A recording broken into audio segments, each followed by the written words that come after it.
Saturday at Cedar Grove and Antelope Meadows in Eagle Mountain. Visit fieldstonehomes.com. Fieldstone Homes. It's time. If you have unfiled taxes or are in debt to the IRS, this is important news. Did you know the IRS has programs specifically designed to help people struggling with tax debt? Powerful tax assistance programs that can save you thousands if you qualify. No one knows these programs better than the experts at Optima Tax Relief, America's most trusted tax resolution firm, A-rated by the Better Business Bureau. Their award-winning team of tax attorneys and licensed professionals have resolved over $1 billion of tax debt for their clients. One call to Optima can start the process, helping to end your worries about wage garnishment, asset seizure, and other IRS actions. Make sure you're getting the best options to solve your tax problems. Call the experts at Optima today for a free confidential consultation. Call 800-343-6460. 800-343-6460. 800-343-6460. Optima Tax Relief. Some restrictions apply. For complete details, please visit OptimaTaxRelief.com. Attention home buyers. Want to save hundreds on your mortgage payment or buy a bigger, nicer home? Visit SaveRight.com. This is Rod with the SaveRight team at Realty Path. SaveRight, our name says it all. SaveRight real estate clients often save $300 to $600 a month on their mortgage. Life of loan savings can be over $300,000. SaveRight clients qualify for and buy bigger, nicer homes. Interest rates are around 7%. SaveRight clients can get fixed rates in the 5s.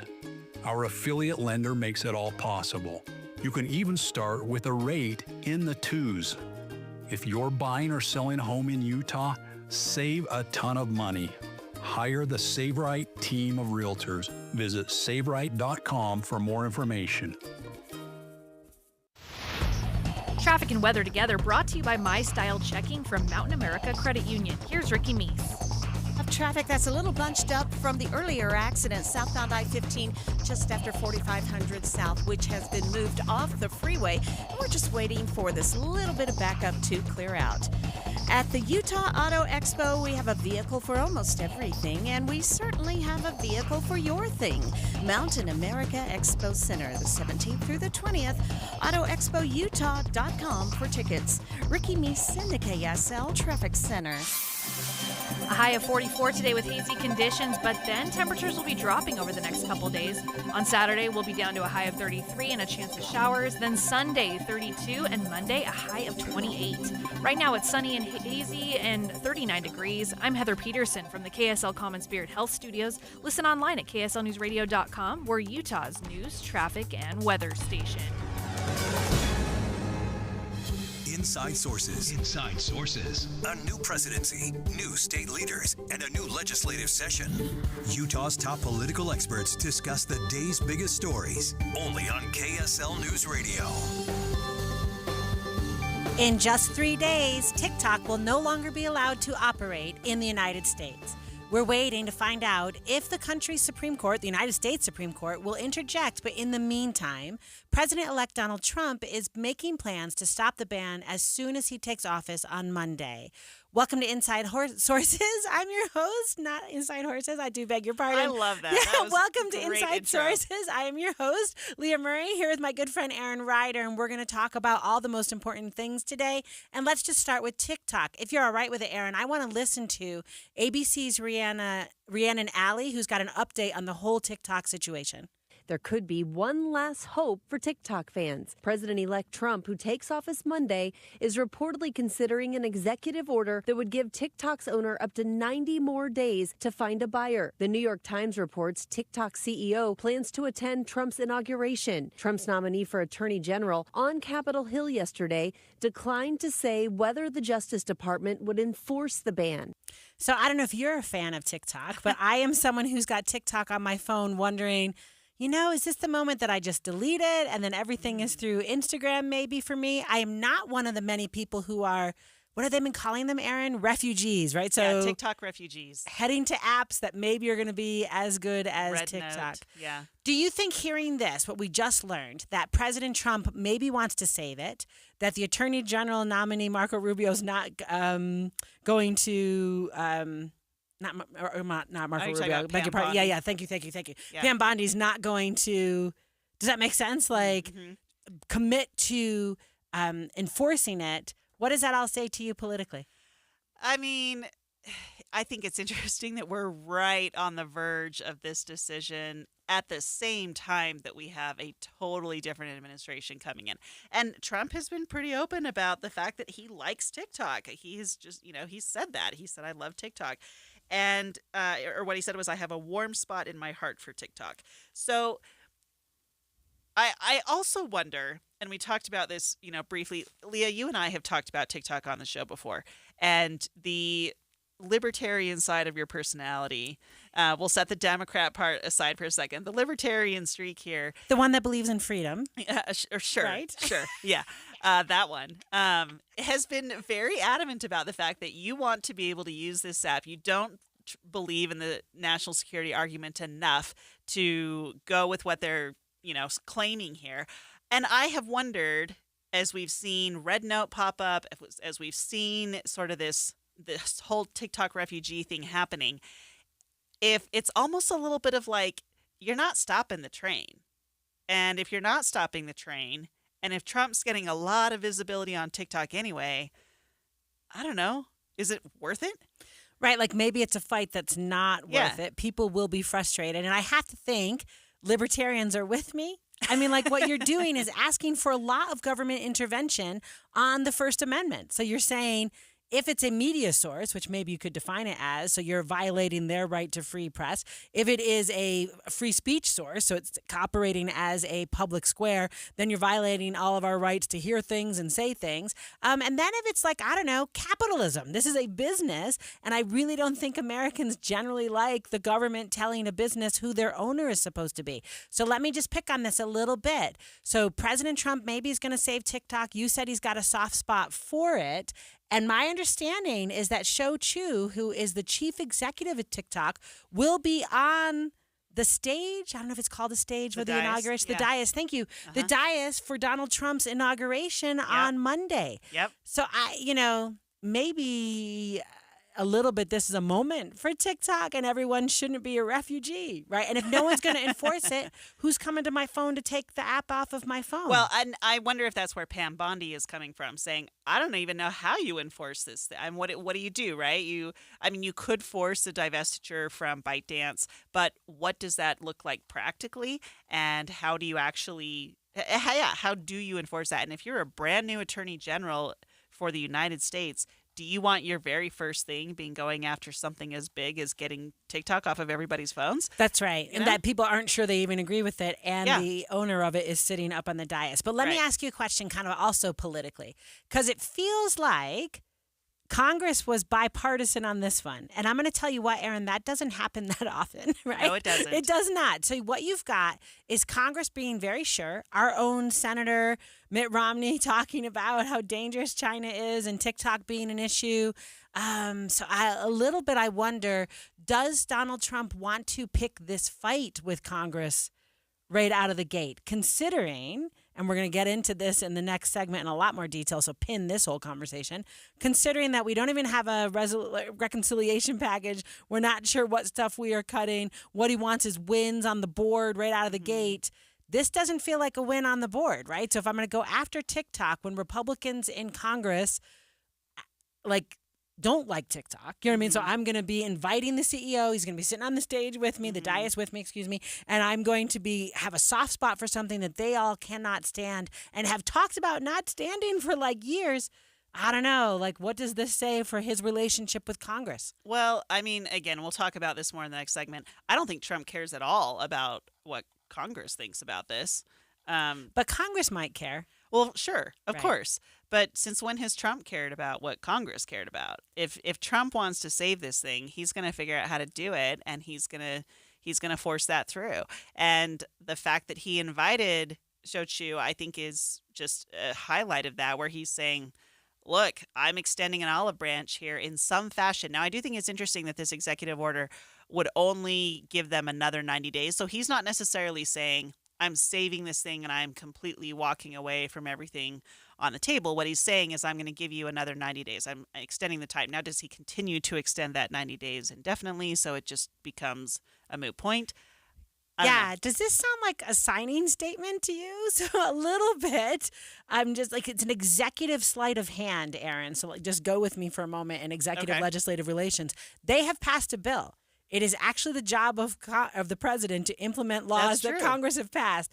And he's going to use an executive order to an agency that tells that agency to not enforce a bill from Congress. I'm not even sure that's legal. I'm sure as heck sure Mike Lee wouldn't like it, right? Like that whole description isn't that what we're talking about? Congress should be more in charge of law, right? And these agencies shouldn't be making these discretionary decisions. You're not wrong. Trump doesn't care what Congress thinks, but there are people who he has to work with for the next 4 years to try to get anything in his agenda done who do care what Congress thinks, right? And will have feelings about it. And it's like TikTok. Right, we're not picking a fight over something that Democrats hate and Republicans love, right? It's not an obvious to the bone to the base kind of item. Yeah, this is TikTok. We are talking about going to the mattresses for.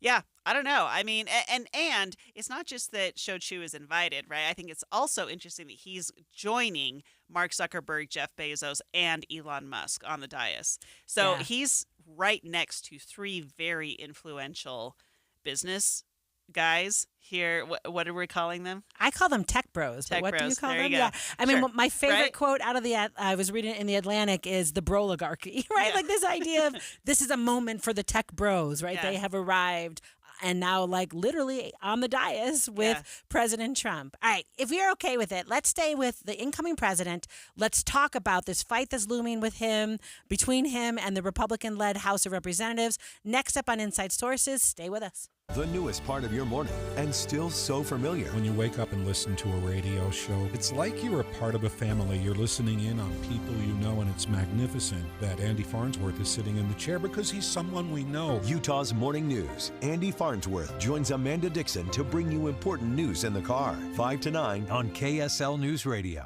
Our military faces a crisis. Recruitment down. Morale weak. Our leaders more focused on going woke than killing terrorists and defending America. President Trump nominated Pete Hegseth as Secretary of Defense to change things. Hegseth isn't an insider or a swamp dweller. He's a decorated veteran of the United States Army who deployed to Iraq and Afghanistan. And he's exactly who we need leading the Department of Defense. Hegseth will ban woke nonsense from our armed forces, strengthen our military, and make our soldiers proud to serve. Call your United States Senator at 202-224-3121. Tell them stand with Trump. Confirm Pete Hegseth as Secretary of Defense. Again, call your senator at 202-224-3121. Tell them to vote to confirm Pete Hegseth and make our military great again. Paid for by American Leadership PAC. Did you know the Social Security Trust Fund is projected to run out of money in less than 10 years? Yes, 10 years. And according to Barron's, this could cost the average couple $16,500 every year in lost income. Now multiply that by 10 or 20 years, and it could easily add up to hundreds of thousands of dollars. That's why it's critical you have the right strategy to file for Social Security. Learn more in a free report, your guide to filing for Social Security in 2025 and beyond. It's from Boss Retirement Solutions. If you've saved more than $200,000 and have not filed for Social Security, get your free report now by calling 801-251-1046. 801-251-1046. That number again, 801-251-1046. Boss Retirement Solutions is not affiliated with the Social Security Administration. If you're living with dry age-related macular degeneration or dry AMD, you may be at risk for developing geographic atrophy or GA. GA can be unpredictable and progress rapidly, leading to irreversible vision loss. Now there's something you can do to slow it down and get it going slower. Eyes Izervay is proven to slow GA progression. Izervay gets GA going slower. Izervay or avacincaptad pagel is a prescription eye injection used to treat GA. Don't take it if you have an infection or active swelling in or around your eye. Izervay can cause eye infection, retinal detachment, or increased risk of wet AMD. Izervay may temporarily increase eye pressure. Your vision may be impaired after an eye injection or exam. Don't delay. Ask your doctor about Izervay today. Izervay gets GA going slower. Visit Izervay.com. That's IZERVAY.com. Welcome to Staples. I am so pumped. My business is going to kill it this year. Awesome. How can I help? First, a new computer. With Staples Home and Office Hot Deals, you save big on tech. And new posters. Save on custom printing, too. And, a new chair? A chair? Who has time to sit? Maybe all your new clients? Now you're talking. With Staples Home and Office Hot Deals, you'll find huge savings on custom prints, storage, chairs, and tech. And now save up to $175 off your print order. Exclusions apply. Visit staples.com/print for details. Ends 2/1. Mornings can start feeling the same. Wake up, brush teeth, go to work. But with breakfast from Wendy's, it's like, wake up, brush teeth, Baconate with a breakfast Baconator. Roll with the sausage breakfast burrito. Buddy it up with a honey buddy. Or get seasoned with seasoned potatoes. And then go to work. Sorry. When you're ready for a fresh wake-up call, gotta be Wendy's. At participating U.S. Wendy's during breakfast hours. Getting help with plumbing repairs is easier than you think. All you have to do is call Any Hour Services or schedule an appointment at anyhourservices.com. No one helps more homeowners than Any Hour Services. Hi, it's Kathy. And Jason from Window World. Doug and I have always been called the mom and pop Window World business. Where folks are treated like family. Well, now it's mom and kids. And you'll still be treated like family. Here's our welcome to the family special. 4 windows and a patio door, only $56.12. That's right, folks. 4 windows and a patio door, only $56.12. Call today, 801-281-8111. Window World, simply the best for And as Doug always said, that's no baloney. Inside Sources on KSL News Radio. Well, before the break, we mentioned that President-elect Trump is looking into the possibility of an executive order to keep TikTok from going bye-bye. I love that. The incoming president has talked a lot about executive orders. He'll sign in once in office, reversing many Biden policies. However, the Republican-led House of Representatives actually wants him to step on the brakes and let them legislate the changes. Welcome back to Inside Sources. This is Erin Ryder here with Leah Murray. Leah, I want to ask you, now your expertise, you are a political science professor. Let's talk about this for a second, because we've been talking on the show for a while now about the challenges that Mike Johnson is going to face working with Trump and a very slim majority in the House. Lots of dynamics going on there. But what we haven't really talked a lot about is the role of the executive in relation to the legislative branches. We have these 3 separate branches, and they each have a different job. And so I just want to ask you, how do you see, what is Trump's job here as it relates to Congress? And what do you think about Congress saying, wait, don't use executive orders, let us legislate? I think it's interesting that he would need executive orders. Generally, it is the case if the president has his party in Congress, right? I don't need to go around the legislative process, because the legislative process should deliver to me a bill that I can sign on my desk. So the use of executive orders generally, think 2010 Barack Obama, right? So you remember his, maybe it's the 2011 State of the Union, where he is saying, if the Congress is going to do nothing, I am going to.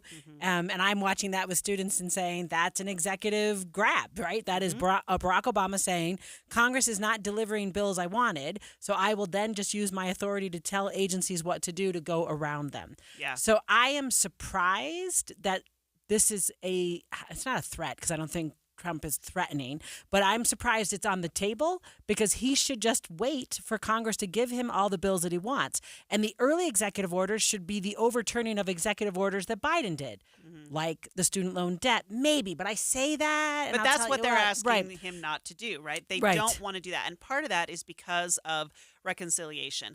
The House GOP is in a really difficult spot right now. Trump has indicated and said multiple times he wants the debt limit to go away. Mike Johnson has even indicated he's willing to look at that. But there are Republicans in the House who are not happy with that, and they don't want to just increase spending because that cuts against the grain of what it means to be a Republican. I'm not going to lie. I have a very hard time with this, and I don't want to see my Congress just continuing to spend money because that's what Trump wants. I want some fiscal responsibility back in Washington. And so what we're seeing right now is these Republican leaders in the House saying, President-elect Trump, you can't get rid of some of these executive orders, like the student loan forgiveness program and some of these others, because it's going to make it nearly impossible for us to find the savings that we need to pass a reconciliation budget. Yeah, so again, the fight over the continuing resolution back just a month ago casts a long shadow. Remember, there are 38 Republicans who do not vote for the bill that had a no debt limit for Trump as long as he was in office. So you've got some deficit hawks. You've got people who are fiscally conservative who want to behave better when it comes to budgeting.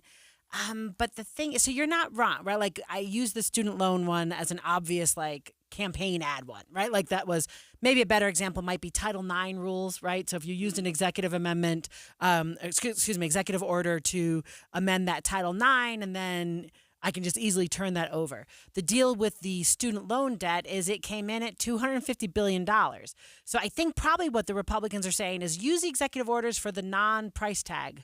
Yeah. Virtue signaling Biden stuff. And could you leave the ones that had a price tag on it so we can do it? I think it's interesting because, man, it does really reveal that Mike Johnson is in a hard spot. So the answer is, he's got 38 Republicans. There's going to be different numbers there because that predates them all coming into office in January. But not much off that, right? So you've got like basically a core of Republicans who are not going to roll with you on some of this stuff. And he can't lose two, right? Like if he loses two Republicans, Democrats vote together, he can't pass a bill. And then the other issue that we have over on the Senate, we've got new leadership there. That's John Thune. And these guys aren't friends. Now, my understanding, you and I listen to similar DC podcasts, so we know what's going on. Not because we're there, but so we know what's going on. We know that, they've had dinner, right? They went out to dinner with their spouses. They're clearly trying to build a relationship. But, the first date's only the first date, right? So what you're asking for is major fiscal responsibility with a president who seems to be signaling, I don't know, something else completely. I don't know how they get on the same page, right? Well, this is where longevity becomes actually quite important in Congress because you're right. And if we look at past, you mentioned this before during the break, we look at past Senate and House leadership pairs and the tenure that they have. Chuck Schumer, Nancy Pelosi, been there forever. They know each other. It's easy for them to work together, right? You trace these things back. But Mike Johnson, John Thune, has some tenure, but Mike Johnson is still relative. I mean, he's young in congressional terms. He has not been there that long, and he really hasn't had time to build a lot of the relationships that leaders usually have by the time they end up in these positions. Yeah, no, that's perfectly on point. What we're talking about is Paul Ryan with Mitch McConnell in Trump's first Congress, right? So what he's dealing with is those two leaders. And Paul Ryan was new. In fact, if you know anything about history, that's the first Kevin McCarthy speaker debacle landed Paul Ryan as the Speaker of the House. He was relatively new, but he had run for vice president. Yeah. So what we're talking about with Mike Johnson is he's new and he's not politically famous, right? He is not a Paul Ryan that can pull some kind of... He was just a guy on a committee. Right. Basically. I love that. Just a guy on a committee. Literally, he was the least bad option as they were navigating all of their drama. So House Republicans have drama. Kevin McCarthy's evidence of this. The continuing resolution we just saw was evidence of this. And now this, right? And tell me, what I find interesting is President Trump, a savvy political guy, right? So he moves. So one of the issues is I think John Thune thinks he's got a deal from Trump, and then Mike Johnson talks to him, and then there's a different deal. And I think it's unclear where President Trump actually is. So there's a little also, kind of prisoner's dilemma in that dynamic. You know what I mean, Aaron? The answer is they're not sure who's talking to whom and when did they talk most recently. Yeah. Like that telephone game, right? To a certain extent, they've got to figure it out. Well, and, to be fair, even though John Thune has been there longer, he also is figuring out what his leadership style is like as the new majority leader in the Senate. So you've got brand new leadership in Congress. I mean, like, yeah, Mike Johnson was Speaker, but what, half a second ago, a blink ago? And so you have two very brand new leaders on both chambers dealing with Trump, who is all over the place sometimes. It's very unclear what he actually thinks or believes.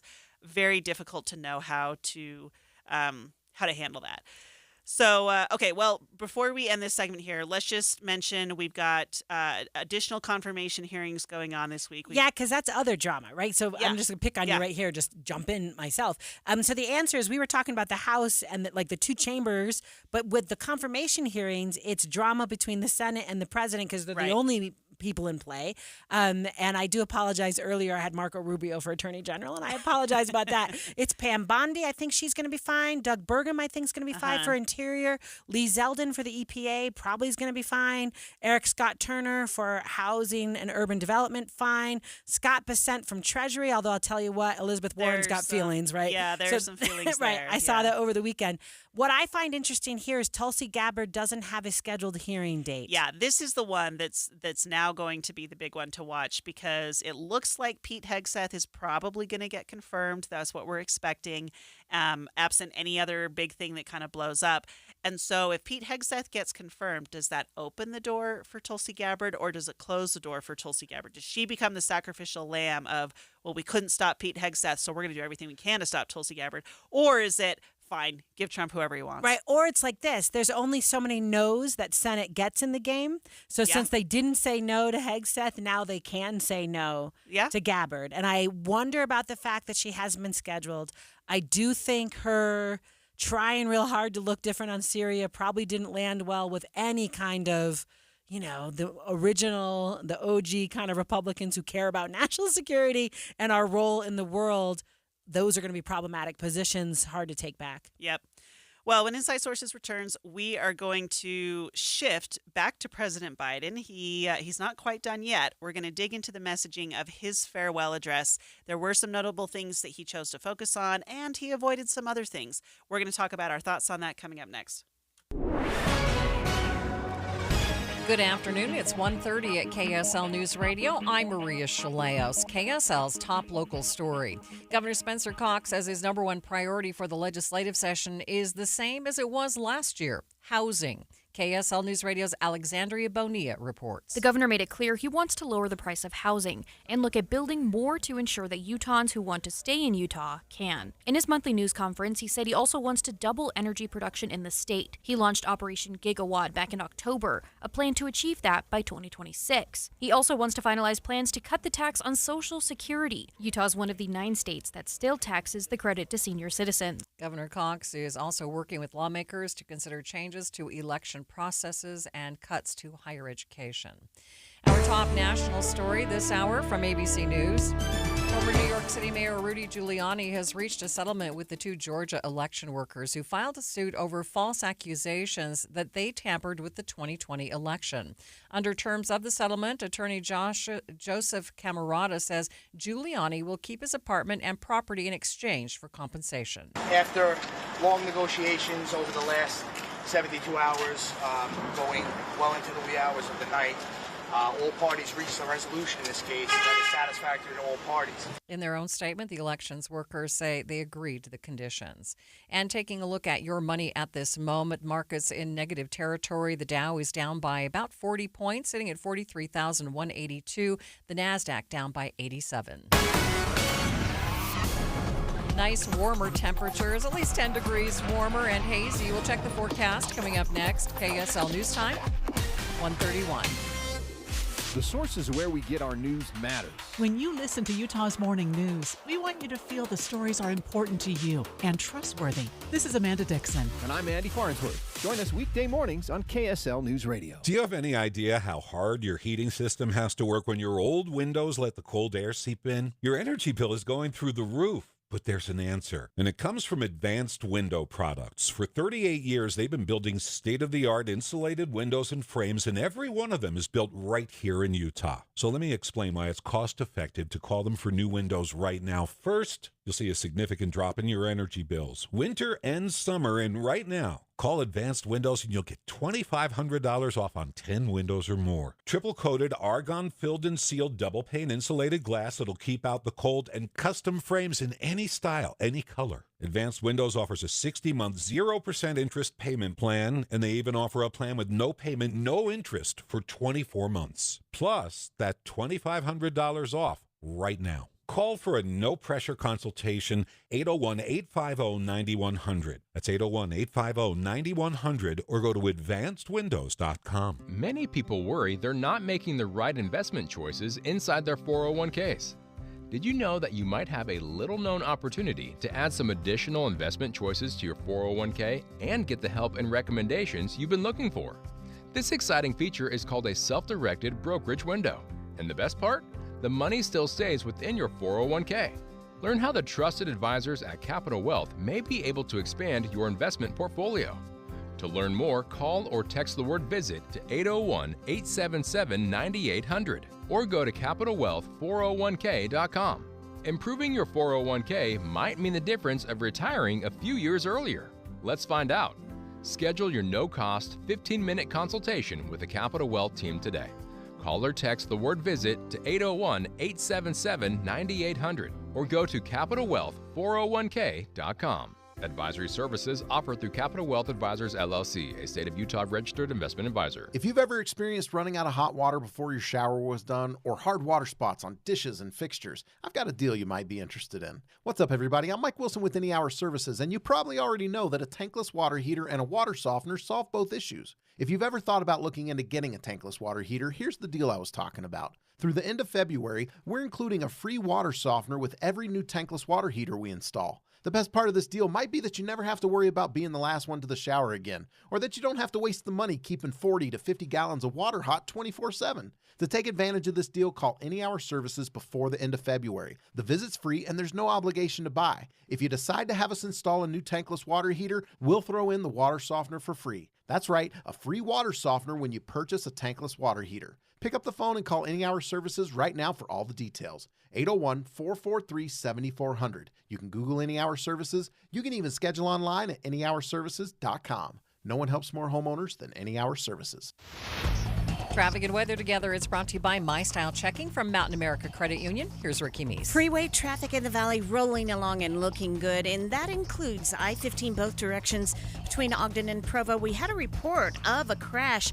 Foothill Drive about 1700 south, not seeing any problems in that area, so it's either been cleared or moved out of traffic. Ricky Meese in the KSL Traffic Center. Temperatures, the highs in the low to mid 40s for the next couple of days, but then we are back down to the 30s for Saturday and a slight chance of showers on Saturday as well. Right now, 39 degrees at KSL News Radio. I'm Maria Chaleos from the KSL Common Spirit Health Studios. Listen online at kslnewsradio.com. We are Utah's news, traffic, and weather station. Inside Sources. Inside Sources. A new presidency, new state leaders, and a new legislative session. Utah's top political experts discuss the day's biggest stories. Only on KSL News Radio. In his 15-minute farewell address to the nation last night, President Joe Biden took a rather broody and dark approach, Aaron, warning the country about a technology industrial complex. Let's listen to what he had to say. Today, an oligarchy is taking shape in America of extreme wealth, power, and influence that literally threatens our entire democracy, our basic rights and freedoms, and a fair shot for everyone to get ahead. So a little bit, I'm Leah Murray. I'm here with Aaron Ryder. I'm over the dark messaging, Aaron. I just got to tell you, right? It's been doom and gloom for a long time. For a long time. So here's the thing. So I want to be clear. In an earlier segment, we chatted about what I used this coin phrase of broligarchy, right? Like, and what did you say he called them off? The robber barons. The robber barons, right? Like he is, and I don't know, how do I say that he's wrong, right? Like I think it's interesting to think about the tech bros, Bezos and the TikTok CEO and Musk and Mark Zuckerberg sitting on that dais while President Trump is being inaugurated. as something to think about. Like I've heard students say, I like Trump because he's so relatable to me. And I think, I don't know, if I'm looking at that image, do I feel super relatable when your best friends are Elon Musk, who has a rocket and, you know what I mean, like made Tesla? And are you super relatable when Mark Zuckerberg, who is Facebook and Instagram, who we all have kind of been vilifying for a little bit of a while? So also, two of them have rockets. Jeff Bezos and Elon Musk. I forgot. Thank you. Sorry, just felt like that was worth mentioning. And I felt like the way you toned that sounded a little tech pro. I was very impressed. But anyway, so I do worry for President Trump and the messaging on that. But that's not the conversation I want to have right now unless you want to push back on me. My thing here is, man, Biden, you could talk about, we should be worried about this. Take a look at the dais and look at these tech bros. Right? But this kind of doom and gloom, which is the way that he ran the campaign that failed, why do you go back to a well that's clearly dried up? Oh, gosh. Not that I'm asking you to defend him, but right? I cannot figure out why this is what you would want as your final words. Well, it's not just his final words as president. It is his final words in 50 years of public service. Thank you. That really is such a good point. Is capping up his entire arc of political service over his lifespan, and so you put it in that context too, and I think it's even more poignant, I guess. What I also find really interesting is that usually it's been Republicans who have been who've been talking about this, the deep state, and the money behind the closed doors, et cetera, et cetera. But it's Biden who's bringing this up and pointing the finger basically at Trump and these other folks, calling them robber barons. I mean, it felt like a flip in the messaging that, this is what a lot of Republicans, a lot of the kind of populist MAGA movement has really been about, getting, draining the swamp, all that kind of stuff.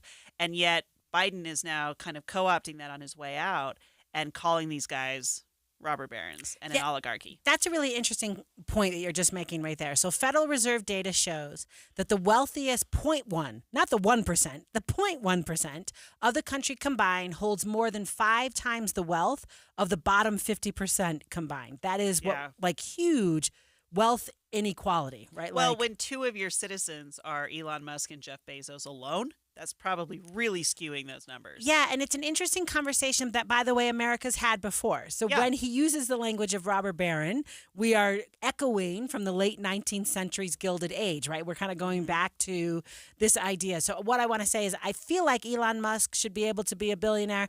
I feel like I'm not with Elizabeth Warren types who are like, we need to... what did you, 2 billionaires are too many? So you said if 2 of your citizens are billionaires, that is too many. I'm not sure I'm there for that. But a little bit, I think Biden grabbing this message a little too late. Maybe Harris should have grabbed this message or Biden, right, could have done this earlier. Is he grabbing this message to try to lay the groundwork to lay the groundwork for Democrat messaging going forward? Getting right at the Republicans where they are probably twitchy about, right? Because the answer is Republicans are not super sure about Josh Hawley's messaging on unions, right? And Republicans are not super sure about why is there a Teamsters guy at the RNC. So you've got the populists in that party as well as the business elite. Yep. So you've got Musk and the Teamsters, right? Mm-hmm. That feels combustible. And I wonder if Biden is kind of laying a path maybe for a wedge in there. I mean, it's entirely possible, to think about because we do know that the 2026 cycle has already started.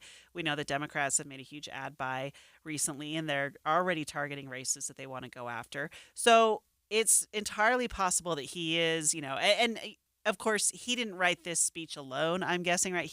There are other people, advisors, who are putting this language in here. So he's probably giving overtones of what he wants this to be, but sure, I would not be surprised if some of this is trying to lay the groundwork for that. Because, you look at where things are right. And the other thing I wanted to say with this too, I don't know that Biden could have given this speech before Election Day because Mark Zuckerberg was kind of, I don't know, he wasn't all in on the Trump camp before the election like he has been afterwards.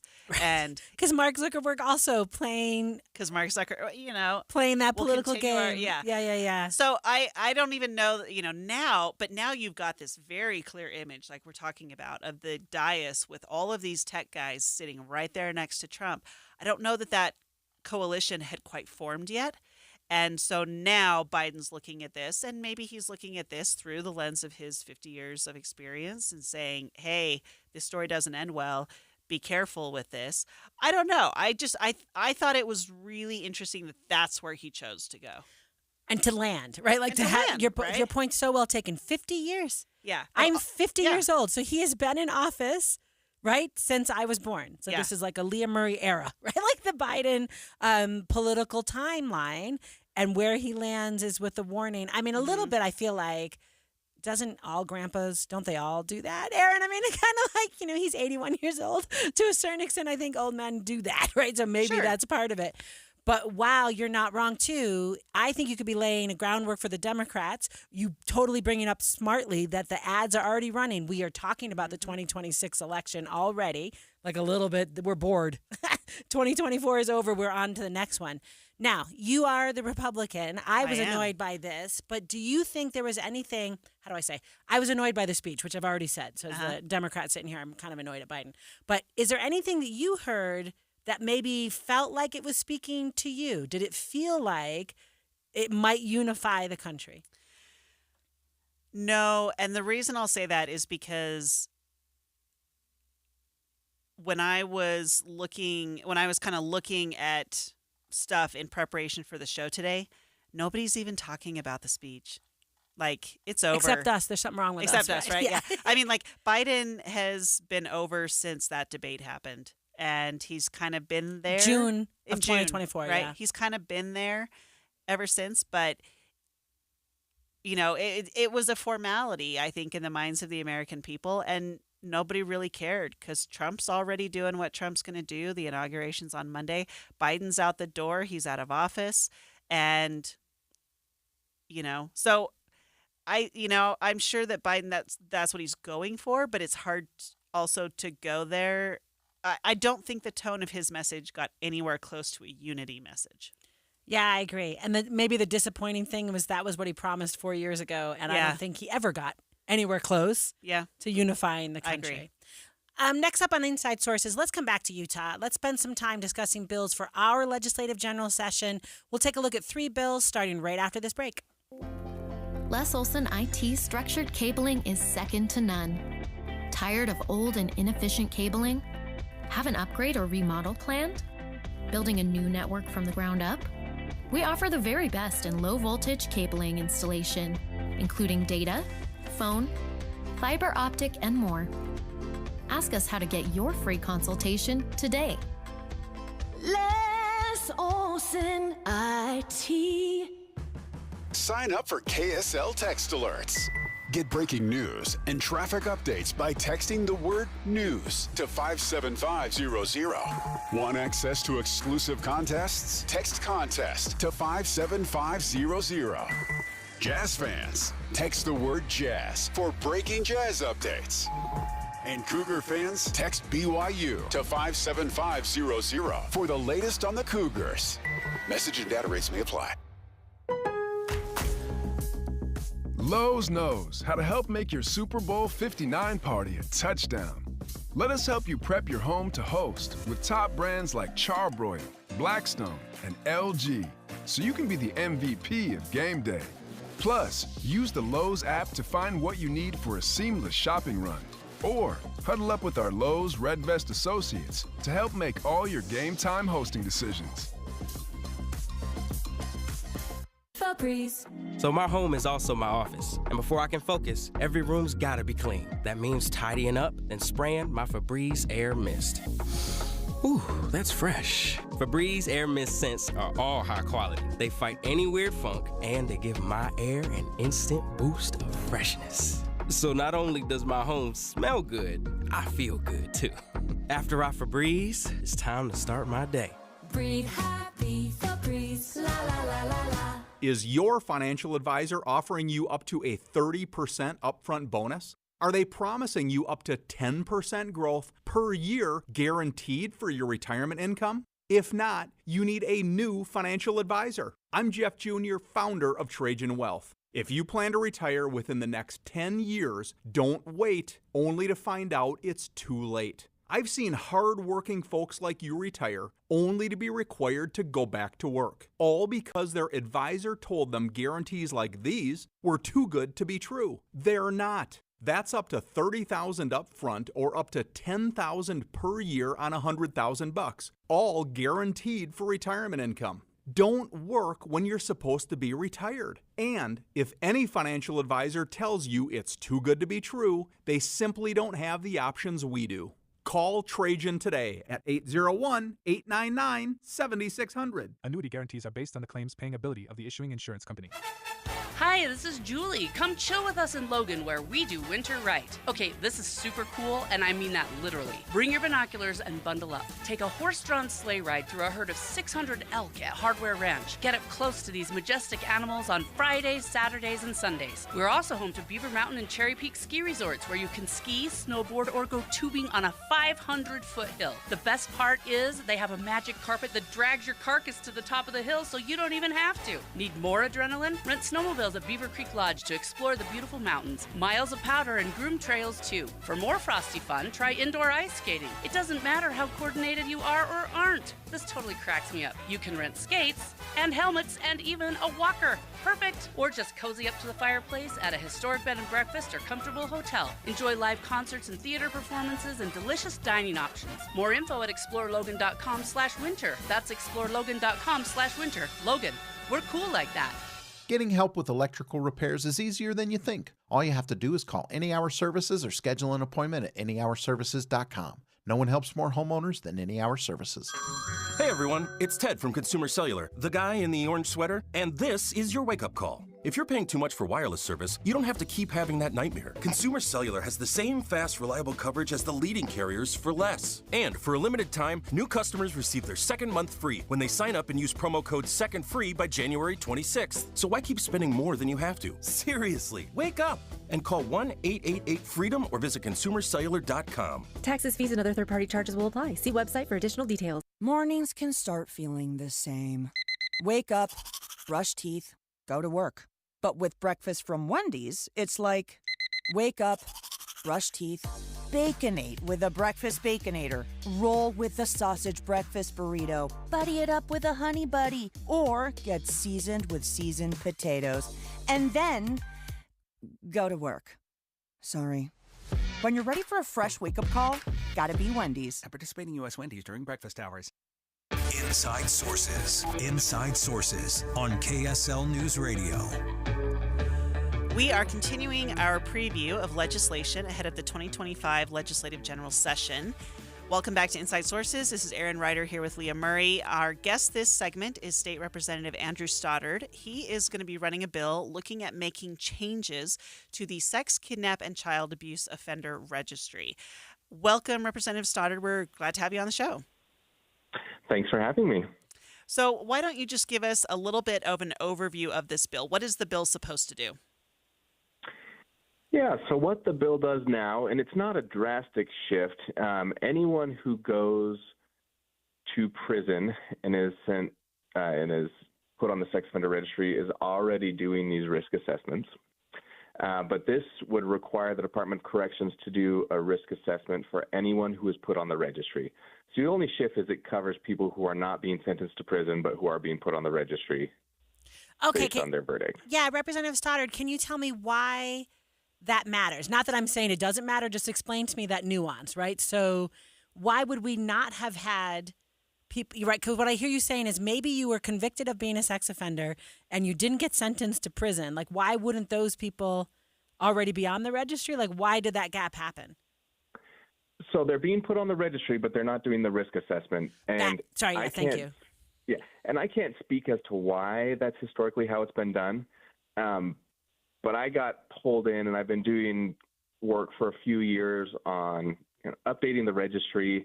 And I think what we've got is a piece of our criminal justice system here that gets overlooked a lot because it's not a fun place to work in. But I think we need to look at, is what we're doing with the registry what we should be doing in terms of public safety? And this will hopefully give us the data we need to be able to look at it in years to come. Now, you're kind of touching on this, but I just maybe want to talk about this a little bit more. What is sort of the motivation behind this? What is it that we're trying to accomplish with the bill? And it's in line with what we've been doing the past couple of years, is just tinkering, making sure we're trying to right-size punishment and penalties with the crimes. And, I worked in criminal law for almost a decade, and I've seen examples of people who are sentenced to the registry but aren't really a risk, and people who aren't on the registry but are a huge risk. And so what I'd like to do in sessions to come after we have this data, and hopefully it backs me up, is make sure that we're putting people on the registry based on their risk, not based on their crime. And we've talked about a lot of ideas as an interim law enforcement committee, but I think we need a little bit more data before we make a jump in this area. Representative Stoddard, you were just singing, I love this, doing data, like using data to make decisions. And I hear you saying, because it might be iterative, because what did you say? We're going to collect the data and hopefully it backs me up. But what I hear in that also is maybe if it doesn't, but it could reveal, right, like another area that you're like, oh, we weren't even thinking of that and we have to go fix that problem. Yeah, and I think that's we get into trouble when we legislate without data, or when we ignore data and just go with gut feeling. And I think we've got to invest in this. It's going to cost money. Getting good data does, but we're going to get the right decision through it. And I think it's what we should be doing in all areas of public policy. I just wanted to follow up and say, so now are you going to, Representative Stoddard, make everybody at the legislature make decisions for their bills that they're running based on data? Because the social scientist in me would be so happy if that happened. I wish all of our listeners could have seen Leah cheering when Representative Stoddard was talking about data. I mean, if I had that power, I would make it a rule, 6 sessions ago when I started. So let me ask a question, and maybe this is me being a little bit naive here. When does this bill change at all how it's determined whether or not to put someone on the registry, or when to take them off the registry? Does that make sense? Yeah, it makes 0 changes to the structure of the registry itself. All it says is that anyone who is put on the registry from here on out needs to get a risk assessment done. And like I said, I think the vast majority of these cases are already being done by corrections, but it's just a small group of people who aren't going to prison but are being put on the registry. And we just want to make sure we're encompassing all crimes, all type of offenders, so that we can make the best policy decisions. I love this. Can you give us an idea? I mean, I love this, so I would, if I were up on the Hill, I would absolutely vote for it. But can you give us an idea? Do you feel like you've got a lot of support? Is this going to fly through quickly, or is there anyone who's kind of pushing back for any reason? It came out of interim committee unanimously, and I don't see an issue. I mean, the one thing that'll be a hang-up will be the fiscal note. We're still working on figuring that out, and obviously getting things funded is always a challenge. But look at what we put into our criminal justice system. We invest so much, we ought to make sure that we're doing it right. Yeah, I love that. That's very well said. What else do you want people to know about this bill, right? I mean, this is your bill, and we've got the legislative session starting just a few days from now.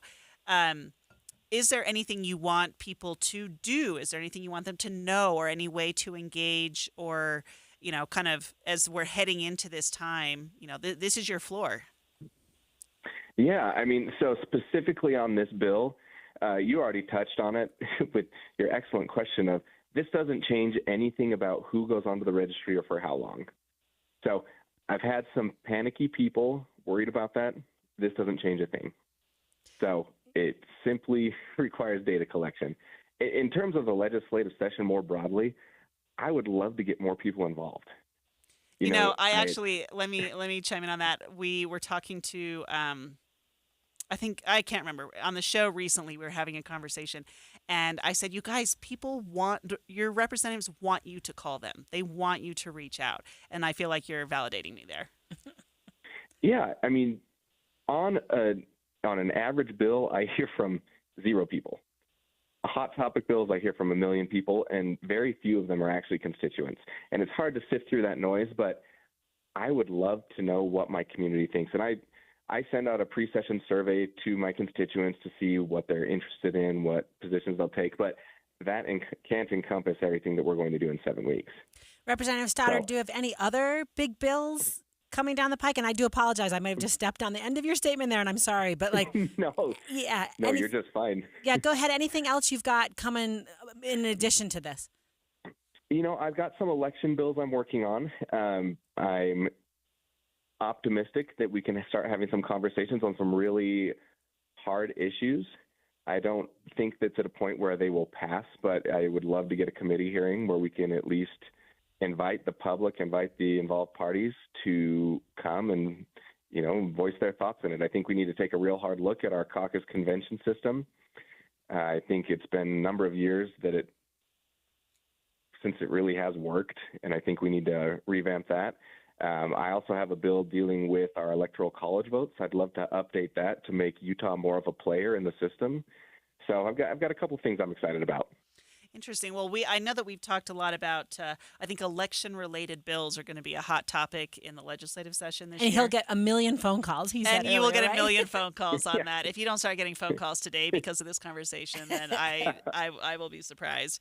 So, hey, yeah. I'm on the record that I asked for it, so. Yes, you are. Yes, you are. Listeners, you heard it here. Well, thank you so much for being on the show. We really appreciate all of this. We're going to be interested to watch your bill and to see how, not just the one we've been talking about, but all the bills that you're going to be introducing, and love to have you back. I would love to be back, so thank you.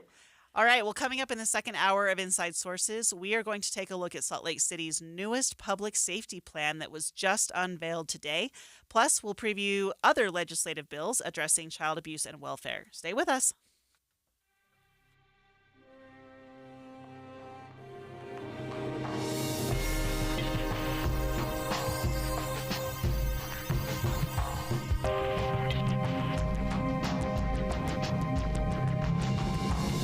KSL FM Midvale. KSL Salt Lake City. From the KSL Common Spirit Health Studios, this is KSL News Radio. Utah's news, traffic, and weather station. Good afternoon. It's 2 o'clock at KSL News Radio. I'm Maria Chaleos. KSL's top story this hour. A Utah congresswoman wants to limit presidential powers under the Antiquities Act. Representative Celeste Malloy tells Utah's Noon News Congress needs to have discussions about national monuments, not the president. So it makes more sense now for Congress to make these decisions about what should or should not be a national monument, where someone who wants a national monument has to go make a persuasive argument to their colleagues. Malloy says Congress has always had the power to create monuments, but in recent decades, various presidents have used executive orders to make them. Our top national story from ABC News. Tens of thousands of people living in Los Angeles County need a place to stay, and some people are taking advantage of the demand. During an emergency in California, it's a crime to raise prices on things like food, housing, gas, and other supplies by over 10%, or it's considered price gouging. California Attorney General Rob Bonta says they've opened multiple investigations into price gouging, especially when it comes to rental properties. These predators are looking at the disaster with dollar signs in their eyes instead of kindness in their hearts. He's created a task force to uncover and investigate claims of price gouging. Alex Stone, ABC News, Los Angeles. Taking a look at your money at this moment, the Dow closing the day down by 68 points, sitting at 43,153. S&P 500 pretty flat today, down by 12 points. The NASDAQ, though, down by nearly a full percent, down 173 points. Enjoy the next couple of warmer days. We'll check the forecast coming up next. KSL News Time, 2:01. Mornings are for recharging. And they're for starting your day right. We volunteer to join you in the car. Get news and weather at 102.7 FM during the most important part of your day. Andy and Amanda, each morning between 5 and 9 on KSL News Radio. At Intermountain Children's Health, we've created a bold plan called Primary Promise to build the nation's model health system for children. Help us achieve this once-in-a-generation vision so together we can bring the world-class care of Primary Children's Hospital closer to home for every child in our communities. For more than a century, Primary Children's has kept the child first and always. Join us for the next 100 years. To learn more, visit primarypromise.org. We just want to have enough money for retirement. And travel to visit our grandchildren. I understand. That's why at Fisher Investments, we start by getting to know each other, so I can learn about your family, lifestyle, goals, and needs, allowing us to tailor your portfolio. What about commission-based products? We don't sell those. We're a fiduciary, obligated to act in your best interest. So how do your management fees work? We have a simple management fee based on the value of your portfolio, so we do better when you do better. We appreciate that kind of transparency. We also check in with you regularly to keep you up to date on the markets and your portfolio. What other services do you offer? As a client, you have access to resources on investing, financial planning, estate planning, Social Security, Medicare, and more. Wow, it sounds like Fisher Investments has everything we need. At Fisher Investments, we're clearly different. Learn more at FisherInvestments.com. Investing in securities involves the risk of loss. This is Derek Overstreet of the New Millennium Group and host of Stop Working and Start Living Radio. If you're close to or in retirement and you don't have a tax plan, call us right now, 888-999-6370. That's 888-999-6370. Listen, our country's been spending like never before, and the tax bill is coming soon. If you need an income tax strategy and a financial plan that will get you through the rest of your life, give my team a call, 888-999-6370. That's 888-999-6370. If you want an investment plan that allows you to keep more of your gains and pay less taxes, give us a call, 888-999-6370. My team specializes in the type of plan that will get you retired 3 to 5 years sooner than you thought possible. So, get a no-cost tax analysis by calling 888-999-6370. That's 888-999-6370. My team is standing by now. Hi, Susan. We haven't seen or heard from you. Cold. We would like to locate Joyce. The mysteries that made podcast history. Cherie Warren disappeared. Are now together for free at kslpodcasts.com. I'm Dave Cawley, the host of Cold. Join me for Season 1, The Susan Powell Case Files. Season 2, Justice for Joyce. And Season 3, The Search for Cherie. Listen anytime for free at kslpodcasts.com or wherever you get your podcasts. Traffic and weather together. It's brought to you by My Style Checking from Mountain America Credit Union. And here's Ricky Meese. Nice and quiet on I-15 north and southbound between Ogden and Provo. The rest of your valley freeways all clear. Our main secondaries look good as well with no problems. Lagoon is hiring full-time year-round ride maintenance technicians and electricians with journeyman or apprentice-level experience. Apply online at lagoonpark.com/jobs. Must be 18 years of age or older to apply.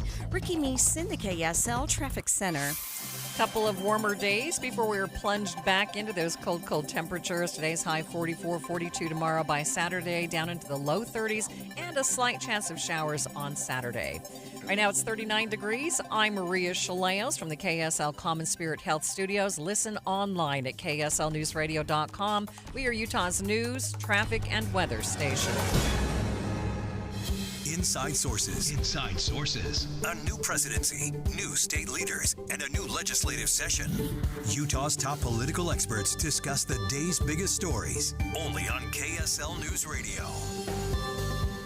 Salt Lake City Mayor Erin Mendenhall has released her plan to improve public safety and tackle homelessness in Utah's capital city. It comes following a strongly worded letter last month from Governor Spencer Cox, Utah Senate President Stuart Adams, and Utah House Speaker Mike Schultz, which told Mayor Mendenhall to create a comprehensive plan by January 17th. I want to be clear, we reached out to the mayor's office and invited her on today's show to talk more about her plan, but we have not heard back. She did sit down with the Deseret News KSL editorial board yesterday, though. We will share some of those clips in just a minute. You're here with me, Leah Murray, alongside Aaron Ryder. Aaron, here's the thing. Last night, I was at the Majority Caucus Town Hall. So it was the House Majority Caucus, and it was members of the Utah State House of Representatives from up in my area and Speaker Schultz. So it's like 4 members running this town hall, which is, by the way, everyone should attend one of those town halls because they are interesting and fabulous and all sorts of wonderful ways. They're going on right now, and then they'll also do recaps after the session's over. Yes. Well, I love it, right? So it's basically, man, it is where you meet your elected official. In the House of Representatives and the state legislatures may be the most important, right? Very local, tied to the people next to our cities and our counties, right? So, but what was interesting was last night, that meeting happened in Ogden, Aaron. Ogden has a homelessness issue. We did not discuss homelessness in Ogden while we were at that town hall. Speaker Schultz talked about Salt Lake City having to have a plan to deal with their public safety and homelessness for a little bit of a while, right? So not that I'm going to say I had like my stopwatch out and I was timing it, but for a little bit we were chatting about issues here in Salt Lake City while we were at a town hall meeting in Ogden. I thought that was interesting and indicative of how, I don't know, what's the word I'm looking for? Annoyed, right? That the speaker might have been at the city administration. Yeah, well, there's no question that this is a massive issue. So I just recently ran for Salt Lake County mayor. Now, I just want to be clear, that wasn't Salt Lake City. This was for the county. But even in my county race, the issue of homelessness was unquestionably one of the top three. And Salt Lake City was, of course, a massive component of that, being right here in the county. So, I look at this plan and I think, first of all, let's just hear a clip of Mayor Mendenhall talking about her reaction, her kind of where she is on this right now. I'm so fed up with the brokenness of this system, and our officers are so fed up with taking people to jail or not being able to take them to services because they're not available, and having people just end up right back on the streets where we interfaced with them 4 hours earlier, that to receive an audacious invitation by the state to call out all of the problems in the system, I can wholeheartedly say, yes, we will. Aaron, I have a question for you. Okay, so she's fed up, but yes. She ran for mayor, 2 years ago, right? Yeah. And she was running for re-election, so she'd been mayor for 4 years before that. Yep. And she's fed up now? I mean, a little bit, I want to say. I feel like that mayoral race 2 years ago, homelessness was a big part of. It was like the biggest Right. So thing. Does it take having a letter from the state government to make you fed up? Just a little bit, it feels like if these were actually things you were angry about, you might have implemented some kind of public safety plan before today, which is just the day before the state told you had to have one. Yeah. So to give Mayor Mendenhall a tiny, a little bit of credit here, homelessness is not just a city problem at this point. It is certainly a county problem. More cities than just Salt Lake City are dealing with their own homelessness issues. You talked about Ogden. Here in Salt Lake County, a lot of cities are seeing that as well. So it's not just Salt Lake City's problem, but Salt Lake City certainly has kind of the majority of probably our homeless population, and the implications of it here are much higher than in other places, even around the state. So, on the one hand, it isn't just a city issue. There are other jurisdictions involved, other things involved. But at the same time, as mayor, you are responsible for what happens in your city. You are absolutely responsible for what happens in your city. And the buck stops at the top, right? She is responsible for this. And like you said, this was the issue in 2023 when she was running for re-election. This is what Rocky Anderson was going after her for the whole time that they were running. And it has not gotten better. It has only gotten worse. In fact, in when I was running for county mayor, one of the things that surprised me is that over the last roughly 16 years, the percentage of unsheltered people in the state has doubled. That's not a good sign. People in the county. That's just in Salt Lake County, that number has doubled. Most of them in Salt Lake City. And so, if we look at this plan, really, she says that the plan I'm quoting from the plan here, the plan focuses most intensely on the two intercepts where the city has the most leverage. So she's kind of addressing the fact that not everything is fully within the city's control. So what she's wanting to focus on is community prevention and law enforcement. There are 27 full-blown actions the city's going to take. 11 of those are immediate or short term. and 23 are recommendations for system changes over which the city does not have sole jurisdiction. So this is a long, multi-pronged plan here. But some of the biggest things that she's looking at are public safety issues, getting guns and drugs off the street, increasing quickly emergency shelter options, consequences for high utilizers, expanding mental health and behavioral health, investing in housing, committing to a joint plan and executing it. Yeah, I'm wondering, let's listen to her talk about the housing issue. So our increase in deeply affordable housing has many parts. One of those is that we will assist the Other Side Village to expedite the next phase of development to add over 200 new deeply affordable tiny homes. We will also bring at least $5 million for deeply affordable housing creation this year onto the private market. Do you think, I feel when she says that, Aaron, what she's suggesting is the problem is there's not enough affordable housing, so that the root cause of homelessness in Salt Lake City is people can't find a home.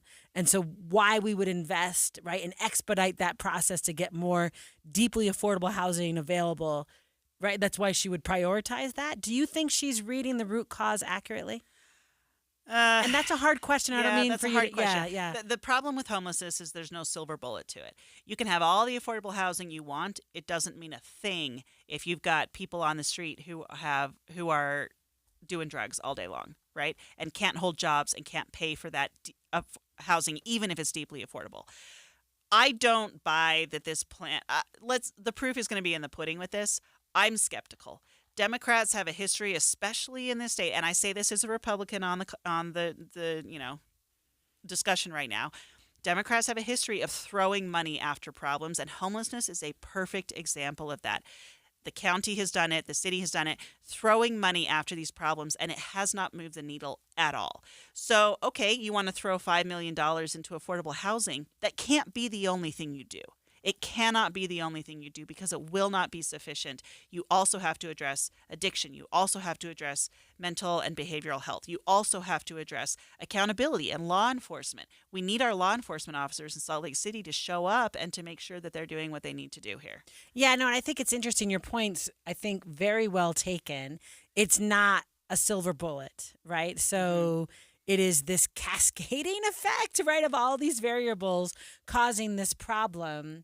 And I do worry about, your point's well taken too, throwing money after that problem, but also worried about where you focus your policy levers. Does that, right? Like if it's just where the city is in control, and if it's not just a city problem, then we're never going to solve it. Probably we got to collaborate across the different levels of government. Aaron, coming up on Inside Sources, let's go back to the state legislature and look into 2 new bills targeting child welfare and child abuse. We'll be right back. Join the smartest conversation in Utah, the team of analysts and political advisors that make up Inside Sources. Get unfiltered analysis of the new administration, the president's cabinet, and Utah's upcoming legislative session. Inside Sources, weekdays from 1 to 3 on KSL News Radio.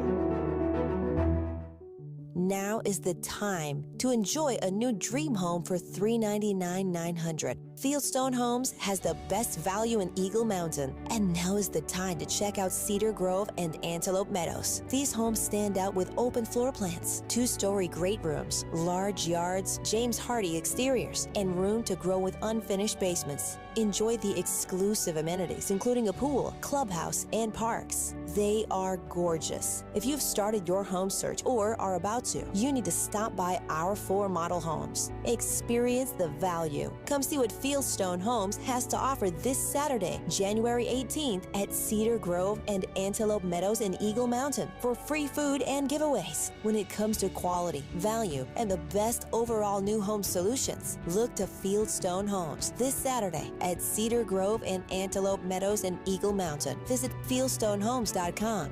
Fieldstone Homes. It's time. Take advantage of Yes Heating, Air Conditioning, Plumbing, and Electric's $99 or it's free mainline drain clearing special. That's right, $99 or it's free. Feel secure knowing the trusted professionals at Yes guarantee that if we can't clear it, you don't pay for it. Whether it's a small clog or a larger mainline sewer drain issue, the experienced technicians at Yes are ready to solve all of your drain problems. Call now or visit theyesmancan.com for details, terms, and conditions. This Friday from 10 to 1, the movie show comes to Sound Sleep. But first, take time to learn about a better night's rest. Sound Sleep delivers oral appliance therapy that treats sleep apnea without the use of CPAP machines. They're professionally fit, warranted, and covered by most major medical insurance. End the days of a poor night's sleep. With offices from Clearfield to St. George, Sound Sleep will help. Call Sound Sleep at 801-716-8672 today. Peyton was a very kind and giving person. At 15 years old, he sustained life-threatening injuries from a motorcycle accident that took his life. His family felt like Peyton would want to save others and made the decision to donate his organs. Because of their generosity, his organs saved a 2-year-old girl, a teenage boy, and others that were desperate in need of life-saving organs. Go to donorconnect.life and read about what it takes to become a donor. Did you know many people think that they're too old or not in good enough health to be a donor? Anyone can be a donor. If you were told that it could save the life for someone close to you, or even a stranger, would you donate? Finding out more on why you should become a donor is easy. DonorConnect.life can walk you through the process and what it takes to simply sign up. Check yes to become a donor when you renew your driver's license. Give hope. Heal life. DonorConnect.life. Hi, this is Doug Wright, and over the years, you've heard me praise the Connecticut soft water systems. You've heard that so often, you might be tempted to chuck a shoe at your radio. Well, hang on, because I've got some great news. Get this, Connecticut will pay you $50. I'm not kidding on this. They'll pay you $50 to buy a competing water softener from another dealer. Ready for the rules, though? Well, they're pretty simple. Invite Connecticut of Utah to your home for a free estimate on a Connecticut water softener. If within 60 days of hearing them out, you buy any other system from any other water softener dealer, Connecticut of Utah will fork over $50. That's how sure they are that after hearing them out, you won't settle for anything less than a Connecticut water softener. Now, this offer does expire in 30 days, so don't delay. Call Northern Utah's authorized Connecticut dealer, Connecticut Quality Water Systems of Salt Lake, 801-576-8600, or log on to softwaterutah.com. That's softwaterutah.com. Tell them Doug sent you. Any Hour Services can help you make sure your furnace keeps you warm this winter. Whether you need a tune-up, a repair, or a second opinion about replacing it, call Any Hour Services or visit anyhourservices.com. Inside Sources. Inside Sources on KSL News Radio. All right, well, today and tomorrow on Inside Sources, we are going to discuss a few pieces of state legislation dealing with child abuse and child welfare. Welcome back to Inside Sources. This is Erin Ryder here with Leah Murray. First up, we are going to chat with State Senator Evan Vickers about child welfare workers. Senator Vickers, thank you so much for joining us today. No, thanks for having me. So can you give us an overview, give our listeners an overview of this bill and what you're hoping to accomplish with it? Sure. It actually started back in the 2019 general session. We ran SB 59. A friend of mine is a Division of Child and Family Services, or DCFS worker, and he approached me and said that they were having some issues with when they, in the role of their duties, they oftentimes had to go to homes to do checks, and sometimes, unfortunately, some real sensitive things would happen, and in the extreme situation where they had to remove a child from a home or some things like that, and the performing of their duties, oftentimes they were threatened and attacked by family members, or sometimes it wasn't even family members in the line of their duty. He told me that he had kind of started the practice of taking an officer with him whenever he had to go, but we found out that in the statute at that time there just was not any type of statute that prevented these people from, going after them other than just some of the criminal activity. So we needed to bring that to attention. So we ran SB 59, and between now and then, we found that some prosecutors have been refusing to use the statute. They said that a threat against a child welfare worker wasn't sufficient, and that they said if it didn't happen immediately, they weren't going to prosecute it. So SB 68 is kind of a continuation of SB 59 from a few years ago, in which it makes clear that that a threat or an assault against a child welfare worker during performing their duties, and that it was clear and understandable that the family member, the individual, knew that that individual was a state employee doing their job, that could be punishable by a class A misdemeanor, and it basically puts some teeth into it and allows the prosecutors to move forward whenever. And we've had situations, that Department of Health and Human Services came to, and so we clearly had cases where individuals have threatened the worker, their families, and others, related to them. So this statute with SB 68 is, like I say, is an extension of what we've done previously, but it clarifies that any kind of an assault or threat on the individual worker or family members, is punishable. Senator Vickers, I just love any support for public servants. So I read this bill as protecting people who are out there doing, the people's work, and maybe the most important people's work, Aaron, because it is protecting children, right? I'm just so compelled by this bill, and I do appreciate it. How do you feel, Senator Vickers? Is everyone with me? Are you going to just run, this bill is going to pass really easily because it just makes so much sense? Or do you feel like you'll have any kind of issues either in your chamber or over in the House? To be honest with you, I don't see any troubles in the future. We didn't have when we ran it the first time, and this seems to be a no-brainer, kind of clarifying. And, I'm with you. This close friend of mine is still doing the same job that he was then, and I talk to him periodically. And these people are very sensitive to the situations that they go into, and they recognize the high trauma that goes along with any kind of a situation where you've got a family and a child involved, and possibly some things that are going on that are inappropriate. And so I appreciate. I'm like you. I appreciate what they're doing, and I think if nothing else, we need to be able to protect them while they're doing their job. And obviously we expect them to perform their duties in a respectful and an appropriate manner. And to my knowledge, most of them do. So I really don't see a lot of problems coming forward. I think this will be a fairly easy one to go through. Good. Well, I think that we're, again, really grateful for the work that you're doing here. Are there any other bills, legislation coming up this session that you want listeners to be aware of?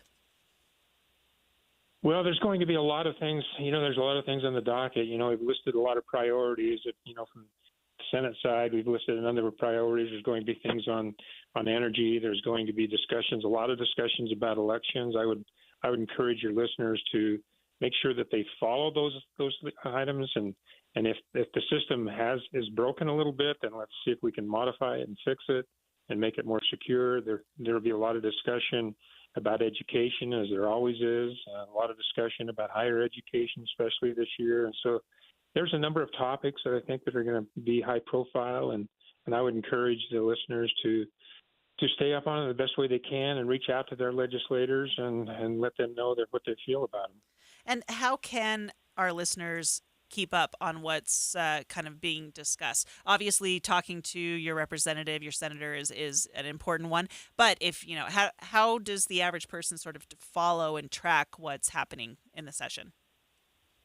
So sometimes they will belong to an advocacy group, whether it be a business organization or other types of advocacy groups.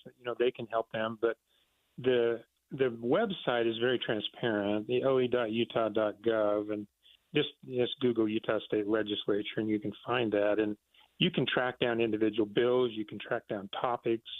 If you see bills that you individually want to follow, you can set that up for alerts. And anytime anything happens to that bill, whether it's scheduled or amended or anything along those lines, you'll get an alert letting them know that you can follow that. You can also now with, since COVID, we do a lot of things virtually. You can tune in to a committee meeting, and you can even testify virtually. It's so much easier now than it has been in the past. You don't have to go up and struggle with parking and get into the Capitol and go to a committee meeting.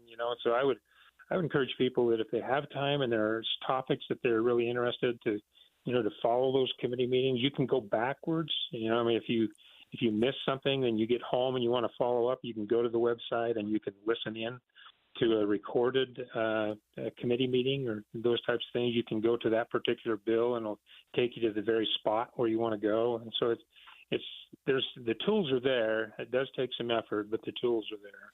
Great. Well, thank you so much for joining us on the show today. This has been really helpful. We're excited to see how this bill goes and to have you back on the show in the future. So thanks for joining us today. Yeah, thank you. So I love Senator Vickers talking about the tools are there. Like, how many times, Aaron, out in the wild, do you hear people complaining about the state legislature and doing things and blah, blah, just kind of the normal citizen murmur, right? Like, people are annoyed. But the answer is, like Senator Vickers says, takes a little bit of effort, but it's not that difficult. Anyone who's got a cell phone probably has a browser, can go in and Google the Utah State Legislature, can find their way to the lt.utah.gov.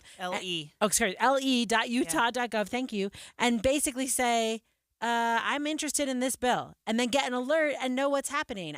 He is so spot on how transparent this whole thing is. Yeah, and I'm glad that we had a chance to talk to him about that, because I know that they are really and have been really trying to push that to say, hey, you can track these, you can participate in this. I also want to say I'm glad to hear about his actual legislation on protecting child welfare workers, and I think it's interesting because we have seen some changes in the legislature. And we've seen advocacy groups like the Policy Project really trying to move the needle a little bit on issues like domestic violence and child abuse and all those kinds of things. And I think this actually kind of goes along with it, right? If you're working in this space, if you're trying to help, you're trying to protect these kids, but you yourself are getting attacked in the process, I think this is a component of that larger discussion that's happening in the legislature, and I'm glad to see it. Let me ask you a question as a lawyer. Okay, get ready. So what I hear Senator Vickers saying is, and a little bit I heard it at that town hall I went last night, that sometimes the discretion in the law enforcement community leads to outcomes the legislators weren't looking for. And I wonder with this one, right? Because he said we felt like we had it, and then what we found was prosecutors wouldn't actually prosecute. How many of these kind of bills do you think we start seeing? Or maybe it's always been the case that these bills are out there where the legislature's like, that's not actually what I wanted, and I need the law enforcement community to do this a little differently. Sure. I mean, that's why you have an ongoing legislature every single year they're meeting, because that's how the law works, right? You try and get everything included in that, but it doesn't always work. And so sometimes you have to adapt and make changes. So, yeah, I mean, this is how the process goes. All right. Well, next on Inside Sources, we're actually not done with this conversation yet. We're going to chat with State Representative Melissa Garf-Ballard about a bill that she's going to run addressing child labor laws. That's up next. Good afternoon. It's 2:30 at KSL News Radio. I'm Jeff Kaplan, KSL's top local story. Content creators getting set for the TikTok ban are moving en masse to the Chinese Red Note app. But is it safe to use? KSL News Radio's Randall Jepson reports. Red Note is kind of a mix between TikTok and Instagram. And if you search Salt Lake City or Utah, you'll find a lot of local people posting content there. But the same security issues that caused Congress to push for a TikTok ban, well, it's also found in this. And the Chinese government can get all that data if it wants. A security expert from NordVPN tells Forbes Red Note collects all kinds of data, including your location, browsing habits, and more. And yes, the Chinese government could require the app to hand over that data. It Ends With Us director Justin Baldoni has sued Blake Lively and Ryan Reynolds for defamation. It's the latest move in their legal fight. Baldoni claims the couple hijacked his film and flooded the media with false harassment allegations. Lively sued Baldoni last month for sexual harassment in a smear campaign. Your money at this moment, the Dow is down 68 points today. And coming up, a brief brush with snow is coming soon. KSL weather is next. KSL News Time 2:31. A reminder about the simplest way to get updated for your day. Hit your KSL preset when you jump in the car, and we'll take care of the rest. Hear key news updates and traffic reports. Andy and Amanda from 5 to 9 in your car. KSL News Radio at 102.7 FM. Things are just better with a partner or a friend. And when it comes to losing weight. Soda Weight Loss makes it easier than ever to let go of the weight for good. I'd been wanting to lose weight, and I tried on my own. I'd been seeing things for soda, and so we talked to the nutritionist and loved every bit of it. I couldn't be happier, honestly, with the result. Join with a partner and only pay for one. Imagine achieving all your weight loss goals together with your partner, and you only pay for one. I've let go 50 pounds, and I don't have the cravings that I used to have. I would definitely recommend soda. It's because it works. I even recommended it to my daughter, and she's on her journey now. Just go and look at the almost 9,000 Google reviews about soda weight loss. Lose the weight without injections, without medications, without hunger. Get started now at sodaweightloss.com. That's SOTA weightloss.com. Soda is, say it with me, state of the art. Have you heard about the huge clearance sale at Dave's Bernina in St. George and Provo through the 21st? Amazing bargains on trade-ins, classroom, and demo machines that come with warranties. Save 50% or more with a 2-year guarantee and free classes on these previously loved machines. The Bernina 735 is discounted and includes thousands of dollars of free accessories while supplies last. Save hundreds to thousands of dollars on the Bernina 435, 535, and 735 machines. Ask about our 0% interest financing. Come see the Bernina 990, the most amazing revolutionary sewing machine in the world. Specially priced and receive over $2,000 worth of free Bernina accessories. 25% off Bernina walking feet. And we have a great price and limited supply of the Bernina 770 CAFE machine. It's time to buy a better machine and get a Bernina. Don't miss this January clearance sale. Dave's Bernina, 691 East St. George Boulevard and 2017 North 550 West in Provo. Sometimes when our furnace stops working, it's something simple we can fix ourselves, if we only knew how. What's up, everybody? I'm Mike Wilson with Any Hour Services, and the next time your furnace stops working, before you call a company out to fix it, try this first. Go shut the furnace down and make sure your air filter is clean. Go around the house and make sure the vents are open and there's nothing blocking the return air. If it's been a while since you've changed the batteries in your thermostat, go ahead and do that too. Then go turn the furnace back on, and if it stays on, you're probably good. If it stops working again, you're probably going to want a technician to check it out. If you don't know one, Any Hour Services has a special offer for any homeowners listening. One of our HVAC technicians will diagnose and troubleshoot your furnace for only $29. Then they'll explain what they found and present you with repair options. And don't worry, our technicians service all brands. Call Any Hour Services and let them know you heard about this $29 troubleshooting special on the radio. 801-443-7400. You can Google Any Hour Services. You can even schedule online at anyhourservices.com. No one helps more homeowners than Any Hour Services. Traffic and weather together brought to you by My Style Checking from Mountain America Credit Union. Here's Ricky Meese. Still enjoying a crash-free commute on the Valley freeways and main secondaries. We have had a little bit of busy traffic on northbound Bankerter Highway around those traffic lights at the intersections between 3500 South and California Avenue. But overall, a very nice day to be out on the roads. Ricky Meese in the KSL Traffic Center. The KSL weather forecast, 23 degrees overnight. Tomorrow, much the same as today, but there's a 40% chance of snow on Saturday, little or no accumulation. Right now in Salt Lake City, we're at 41 degrees with sunshine. I'm Jeff Kaplan from the KSL Common Spirit Health Studios. Listen online at KSLNewsRadio.com. We're Utah's news, traffic, and weather station. Inside Sources. Inside Sources. A new presidency, new state leaders, and a new legislative session. Utah's top political experts discuss the day's biggest stories. Only on KSL News Radio. As we continue our preview of legislative bills, because Aaron, my favorite time of year is coming up on Tuesday when the state legislature goes into session. And I love that we've been doing this here on Inside Sources, taking a look at all these bills that are coming down the pike. We've been looking at today, I think, focusing on bills that protects Utah's children, has to do with child and family services workers. We've got with us right now State Representative Melissa Garf-Ballard, who is running a bill addressing child labor laws. You're here with me, Leah Murray, alongside Erin Ryder. She's joining Inside Sources to explain more about it. Welcome to the show, Representative. Thank you so much for having me. So, Representative Ballard, tell me, what does your bill do? If you're chatting with someone in the street and they're asking you about this legislation, what's happening with it?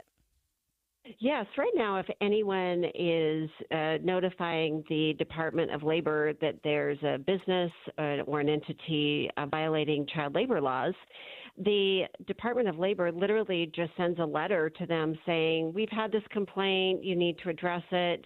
And they may or may not even ask them to pay a fine. So this legislation really opens up the communication with law enforcement that if the Department of Labor really sees that there needs to be an investigation or a follow-up, that the communication between the Department of Labor here in Utah and our law enforcement really will help to crack down on egregious offenders of child labor, but it also may help us to identify those organized crime organizations that not only just have child labor but they also have sex trafficking. So this is a great opportunity to really streamline and make Utah agencies and law enforcement together. Representative Ballard, I love this because I feel like, I don't know, you might be a good concerned citizen, you're reporting something wrong that's happening, and you assume there's going to be some follow-up. And what I hear you saying is maybe not even through any fault of any agency, but maybe there's just not good communication, so we're not always guaranteed of having follow-up, and your bill is making sure that happens.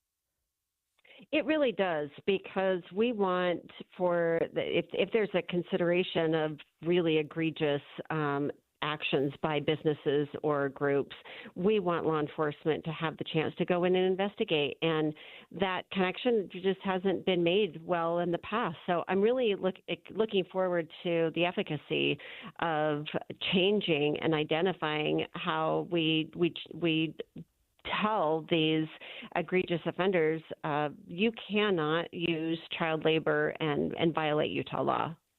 So I have a question about this. You mentioned organized crime. I'm curious to know, like, how does that loop get closed, right? Because I think a lot of organized crime, or are these organizations where the Department of Labor is going to be sending a notice, and then law enforcement can, like, how does that? And maybe this is just again, me not understanding the process more, but I'd love to see that. I would love to see this open that door a little bit to get into some of these areas where we're dealing with organized crime. Just curious a little bit more about how this can help kind of close that loop.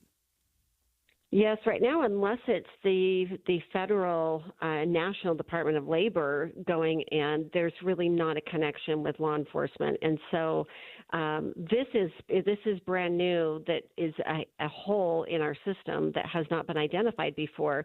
So the other thing that this bill does is it also has for those who are, I'm going to read some of the words off the bill, who refuse or neglect to respond or to make changes, or they even are threatening retaliation against an employee or anyone who's testifying on these things. There is the chance for them to make changes, but there will be a Class B misdemeanor on the first offense, Class A misdemeanor on the second offense, and a third-degree felony on the third subsequent offense. So it really is saying we're going in and we recognize that you are not abiding by Utah law, and we won't stand for it. Representative Ballard, do you think, and I was just kind of reading the bill and seeing where it's gone and what's happening, and like I think the interim committee, you've got 13 voting for it, nobody against. I feel like it's easy sailing. Do you foresee any issues for this bill, or are you thinking this is going to go right through? Because it passed unanimously in interim, that means members of the House and the Senate both voted unanimously. Most likely you will see it on the House floor pretty quickly here, because it does not need to go back to a committee hearing. But I think in talking about the committee hearing that it did have during interim, the Utah Department of Labor was really, honestly, grateful that this is an opportunity, because there's only 3 people in that office, so most of it is administrative. So the ability for them to go and look on site at any of these complaints is almost impossible across the entire state of Utah. So I think it's a relief for law enforcement and the Department of Labor to be able to crack down on these egregious offenders. Well, I am excited about this, actually. I think this is going to be great, and we're going to be really excited to see where this bill goes. Are there any other bills that you want our listeners to be aware of that you are getting ready to bring in the legislative session? I've loved having the opportunity to work to better our corrections process of what happens to those who are incarcerated, of doing more preparation for them when they leave instead of just dropping them off on the street. So last year in 2024, I passed some legislation to create a reentry division. This year, I am defining the roles of that reentry division. I think that's going to help streamline the culture of once they are starting their incarceration, that we're going to prepare them to get out from day one instead of just 30 days before they exit. That I'm excited about. One, that I am finalizing right now with our government agencies is there is a culture within our agencies that they use money or they lose it. And so I am creating a new way for really that innovation within our government employees and agencies to have the chance of being innovative and being recognized for their efficiency and new ways to do things. I think it's time, now that it's 2025, that we help our agencies do everything they can to be more efficient with your tax dollars. So I'm actually really excited about that bill. You may not probably have a whole lot of controversy, but I think the bottom line to taxpayers is going to be substantial. I love that. I'll just say that in my race for county mayor, that was one of the things that I looked at. There are a lot of problems when you have a use it or lose it system in the government and you get excess spending and all sorts of things, wasteful spending, because people feel like they have to spend or they're going to lose all of their budget. I love the idea of tweaking that system and changing that system to allow for some innovation and some different ways of looking at the way that we run government agencies. So I'm excited about that one. Yeah, good luck, Representative Melissa Garf-Ballard. We're hoping this bill passes, and sounds like Erin's excited for your bill to change that culture. Thank you so much for joining us. You bet. Thanks for having me, Erin and Leah. All right, so in our final segment today, Erin, I've got a child who's going to college next year. I'm also a professor in higher education. I want to talk a little bit about that as we close out our show. Stay with us. If you're trying to decide which gutter protection to put on your home, don't just ask how they'll handle leaves. Ask how they'll handle ice. Tim Jr. here from RGS Exteriors, and that's right, ice. See, plenty of gutter guards are good at keeping out leaves, but most are made with flimsy materials that can bend, buckle, and break under the weight of too much ice. Kind of a big problem in an icy state like Utah, right? At RGS Exteriors, our exclusive gutter protection systems are built Utah tough. They're made with premium strength materials that hold up to 1,200 pounds of ice per square foot. Simply put, they're not going to budge. Our gutter guards are also certified to handle hurricane-level winds and rain. Mother Nature can't damage them. Guaranteed. Utah Tough Products. That's the RGS way. For a free estimate, call 801-280-3110 or visit rgsexteriors.com. That's rgsexteriors.com or 801-280-3110. I juggle a lot.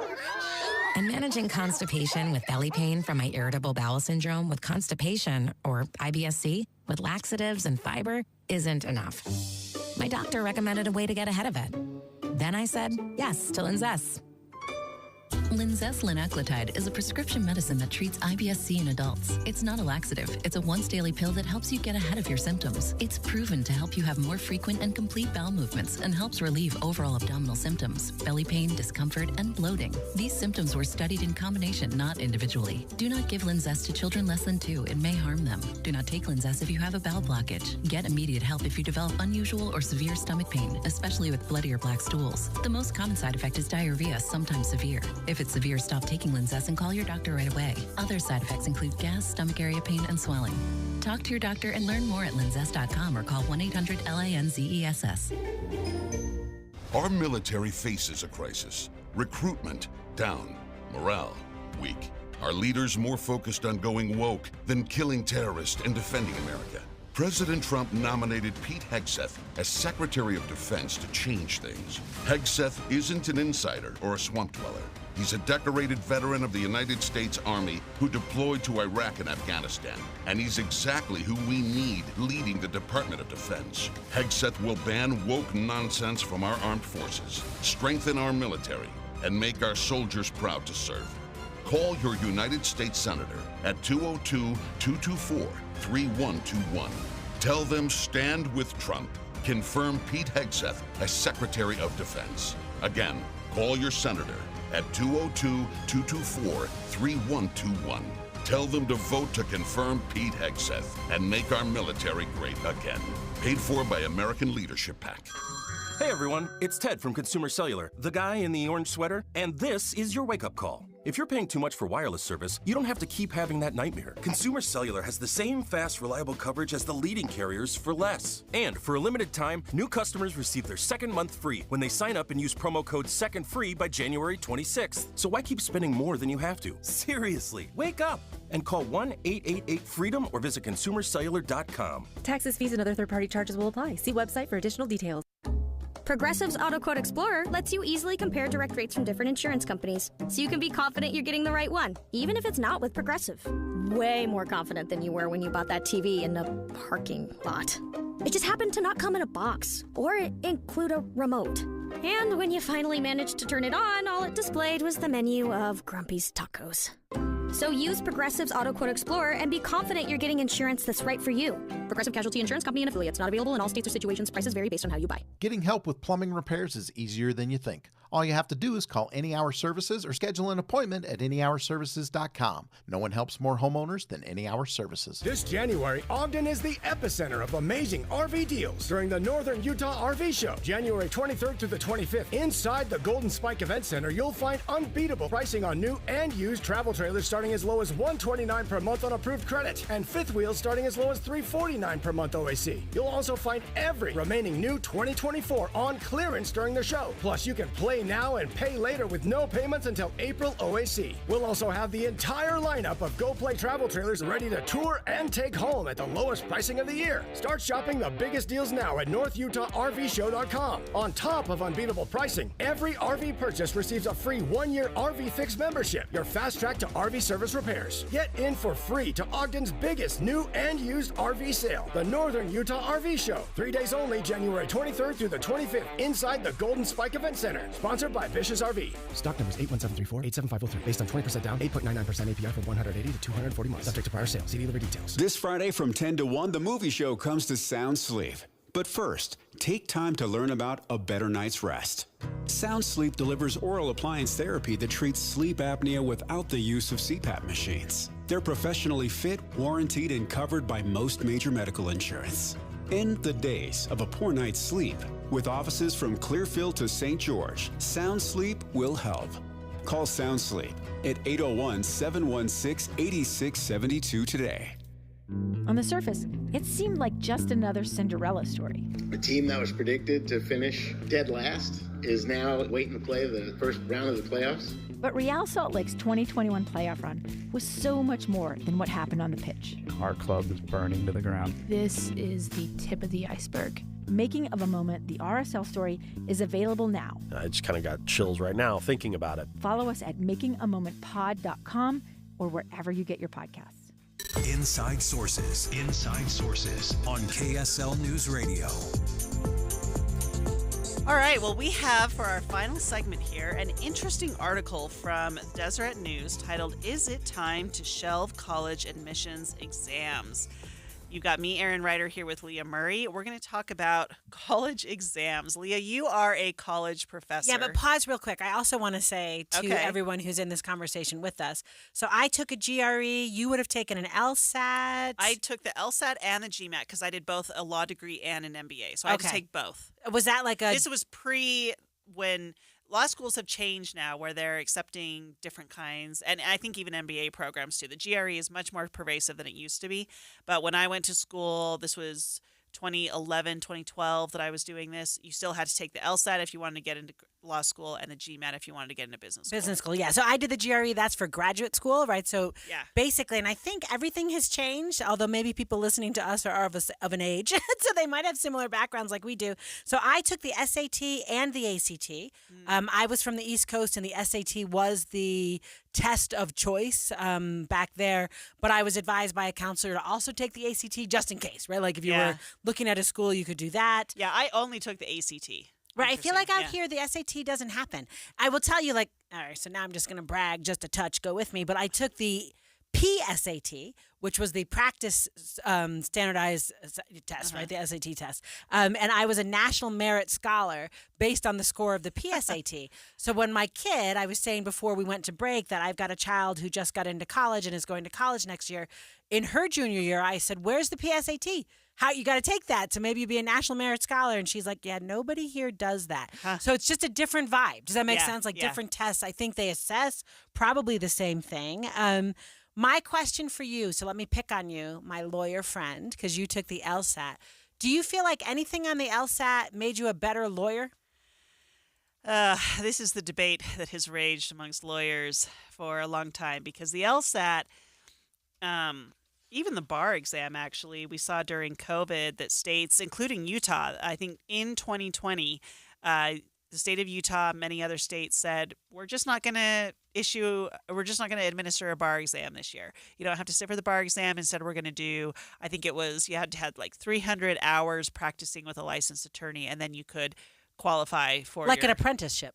Kind of like an apprenticeship. And they just got rid of the bar exam entirely. Now, I'll tell you that lawyers who had taken the bar exam were not happy about that. Because it's a hazing ritual. There is a little bit, I will say, there is something to be said for the rite of passage that comes with taking some of these tests. And no, the LSAT didn't necessarily teach me anything that prepared me to be a lawyer. However, what the LSAT does is it tries to assess how you think, and it tries to make sure that you can think critically and analytically. Those are important skills for law school and for being a lawyer. You could question, does the bar exam, same kind of questions, right? And there is certainly a little bit of a dynamic of, look, if you didn't have to sit through days of studying for that, days of taking those tests, then we did. So you should have to too. But I think there's something to, I'll also say law school itself doesn't always prepare you to be a lawyer. I mean, I'm a corporate lawyer. Law school does not prepare you to be a corporate lawyer. I wanted to say that today is my day of grabbing the wrong word out of my brain when we're talking. So I think I said something wrong for the SAT. It's the Scholastic Aptitude Test, right? So it goes back to 1926, first designed for the Army's officer candidate assessments to see where they would go. And again, I took the SAT. The GRE was basically the SAT 4 years later to get into graduate school. And I remember thinking I should have done the GRE right after the SAT because I had forgotten all of those math formulas. Because once I passed Calc 2, I said, I'm out. Right? Like I'm never doing math like that again. And a lot of those formulas were like, what is the circumference of a whatever? And I had no idea, and I didn't study. I just showed up. I had a good friend tell me, look, if you're going to go do a JD MBA, then take the LSAT first and then take the GMAT, because the verbal component of the GMAT is basically quote unquote easy LSAT questions. Dead on. Yeah. Best advice ever, because once I got to the GMAT, I really only studied the math portion of it to get ready for the test. Right. No, and it's funny, like what you just said, the GRE, when I took it, had a logic proportion, or a portion, excuse me, and I aced it, like totally got that perfect. And people were like, you should have done the LSAT, because that logic section is actually, big part of the LSAT. All right, so that's all just like a setup, Aaron, to the fact that people are still taking them. So my child took the ACT. I was expecting her to also do the ACT, and she was like, no, I'm just going to do the ACT. That resulted in she applied to 20 colleges. She has yet to be rejected, so she's been accepted everywhere she wants to go. And every place has given her some ridiculous scholastic, academic award, right? So we haven't even done financial aid yet. They haven't even seen FAFSA, and she got like in-state tuition at schools in other states. So that ACT obviously signaled something to those admissions officers that she would be a good candidate for them to invest in because they want her on their campus. Yeah. Well, and the criticism here, what this article is getting at, is that these tests really at their core are not fair, and that they're designed to be fair, but they're not truly objective. There's also an interesting component here about whether or not they actually, they're meant to sort of allow anybody the chance to elevate because you pass the test, you do well, it doesn't matter what background you come from. But I think we've seen since that college admissions scandal, a few years ago, that that's not always the case. I mean, these scores do matter, and people who pour money into the SAT prep and a bunch of different things like that can do better. So, the question is, are they fair? Are they doing what they're supposed to be doing? Does it matter if they're fair?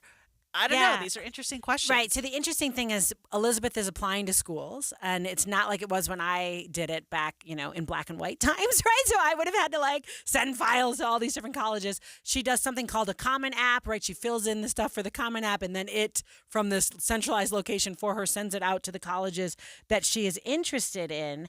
And it's interesting because she is, reporting scores, right? Reporting all of the profile, everything that she's doing. But I don't know, right? The answer is that ACT score and what I just want to say is a lot of the schools said it was optional. So I said, you took it, you might as well report it, right? So she's reporting. She must have had a good score then. She did okay. My child, my son is a standardized test taker. That boy, right, wanders into a room and he gets the full score. Elizabeth is much more of a excellent in the classroom, has a 3.98 GPA, does the work necessary, has passed every AP exam she took, but standardized tests are a little bit not, right, she doesn't swing with that. Does that make sense? It's not as easy for her. But she was fine, right? The standardized tests, like I told you, she got a whole bunch of scholarships as a result. But almost all the schools were optional, test optional. Almost all the schools said, maybe next year we're going to ask you to report it. So just FYI, if you were thinking about a gap year, this might actually matter. And the interesting thing is the president of Brown University just reinstated the school's SAT, ACT requirement and said that those test scores are a much better predictor of academic success than that GPA. Oh, so, interesting. Right. I'll vouch for my kid. I'm going to tell you what, she's going to get A's. She works constantly. She works really hard. She knows how to do that. And maybe because some things come harder, actually she's better. Does that make sense? She can do that kind of hustle. But even that ACT score, for them to give her the scholarship she got, must have been an indicator they expect her to go the distance, you know what I mean? In that school. Well, coming out of law school, working for law firms, looking back through all of this, the real question here is, how do you sort out one candidate from another? And what every institution will tell you is we need some sort of objective metric. There's just no other way to do it. It's so hard to do. And so that's where I think it's objective and standard, right, Aaron? Yes, because the GPA that's right. is objective, but man, it's not standard because it depends. Although I will tell you that going to interview with different law firms, they look at GPA. They don't care what you've come out of law school at this point, and on the bar exam, you do get a score, but nobody cares about the score. It's just pass or fail, really. It's binary. If you passed it, great. We don't care where you were in the passing as long as you passed it. But so for law firms, they care a lot about what that GPA is, even though there are schools like, I think it's Yale, that doesn't even give a GPA. Because that's about the hustle in the law school. Yeah. Right. That's right. Alrighty, well, thanks so much for joining us today. Tomorrow, join Greg Skordas and Adam Gardner as they give analysis on the day's biggest political stories. That's Inside Sources from 1 to 3 p.m. only on KSL News Radio. KSL FM Midvale. KSL Salt Lake City. From the KSL Common Spirit Health Studios, this is KSL News Radio. Utah's news, traffic, and weather station. Good afternoon, 3 o'clock at KSL News Radio. I'm Jeff Kaplan. We're at 39 degrees. KSL's top story, pressured by state lawmakers to do more about crime, Salt Lake City is now taking action. KSL News Radio's Adam Small with more. Just before Christmas, Utah Governor Spencer Cox, House Speaker Mike Schultz, and Senate President Stuart Adams sent a letter to Salt Lake City Mayor Erin Mendenhall calling the city's police department ineffective, and they told her to come up with a plan to address homelessness and public safety. Mayor Mendenhall told the KSL Deseret News editorial board that they welcomed the invitation. This plan puts real actionable expectations and assigns responsibility in a way that we haven't seen before. The mayor says some of the key points of the plan include adding more emergency shelter space and deeply affordable housing, as well as more police foot and bike patrols. They're also going to target guns and drugs and enhance criminal penalties for certain repeat offenders. Adam Small, KSL News Radio. Utah House Speaker Mike Schultz says he's very encouraged by Mayor Mendenhall's willingness to address these concerns. But at an editorial board meeting here at KSL earlier this week, Schultz tells us it's a problem of Salt Lake City's own making, pointing to the work to clean up Rio Grande several years ago. Salt Lake City, Salt Lake County were supposed to take it over. They did nothing with it. They let it go back to the way it was. He says state leaders are frustrated, but now they want to help the mayor succeed with her plan. Governor Spencer Cox says his number one priority for the upcoming legislative session is same as last year, housing. KSL News Radio's Alexandria Bonilla reports. The governor made it clear he wants to lower the price of housing and look at building more to ensure that Utahns who want to stay in Utah can. In his monthly news conference, he said he also wants to double energy production in the state. He launched Operation Gigawatt back in October, a plan to achieve that by 2026. He also wants to finalize plans to cut the tax on Social Security. Utah is one of the 9 states that still taxes the credit to senior citizens. Governor Cox says he's working with lawmakers on cuts also to higher education. Park City Mountain is finally apologizing today. It sent an email to skiers and boarders who visited during the ski patrol strike.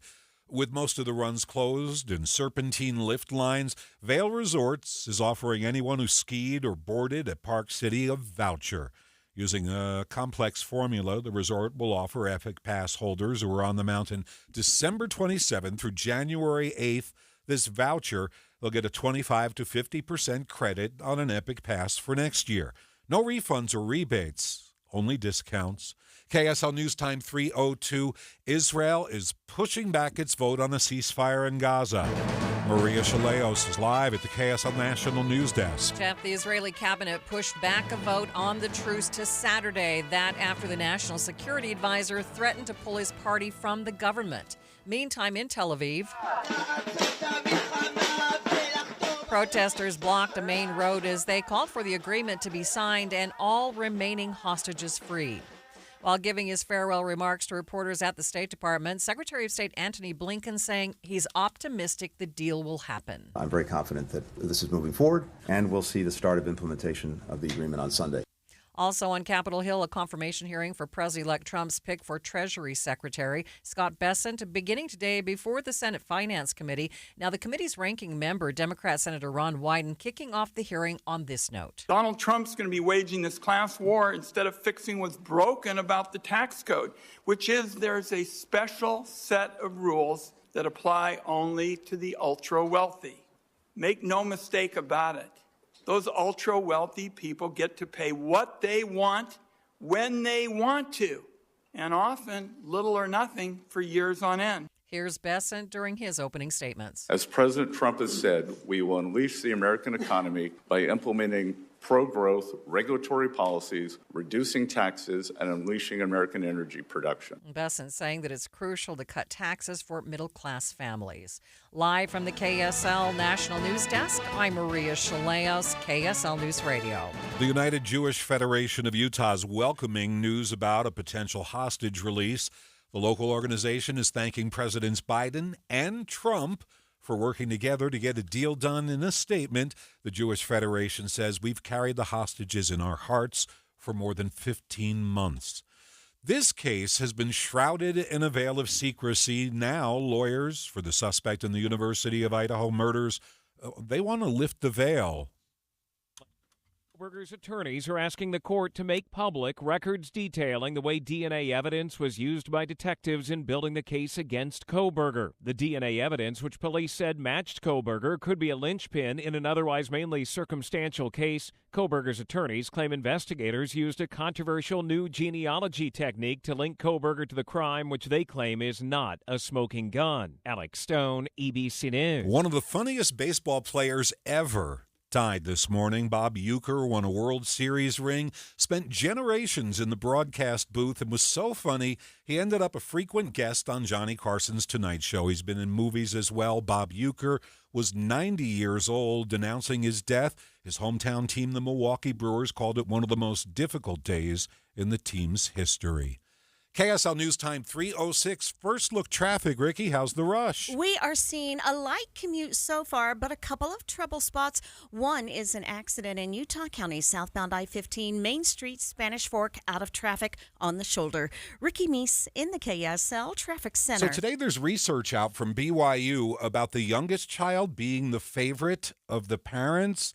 I'm like 5 years ahead of this. I did this minute of news on an old site. Wait, you're going to hear it in just a moment. Stay with us at KSL. Kick off 2025 with a bang at Paris RV, and with 5 awesome bunkhouse RVs that sleep 5 and are blowout priced at only $13,995 or $159 per month. Your choice. Grab the Heartland Prowler Lynx, the Cruiser Avenir A17BH, hook up to the Forest River Cherokee Wolf Den 16 EV, all electric, or back up to the Forest River FXX 17-foot bunkhouse, or maybe the Catalina Summit Series 7 164 BHX. 5 awesome bunkhouse RVs at one low price. Go to ParisRV.com. Paris RV is your locally owned, family-run RV dealership. We strive hard to find the very best RVs for the price. With 4 locations, over 1,000 RVs in stock, 42 service bays, and 4 super parts stores, we're sure to help take your family on the best RV vacation. Check out our perfect family bunkhouse trailer, the 26BH, that sleeps 9 for $19,995 or $227 a month. Zero down. Life is short.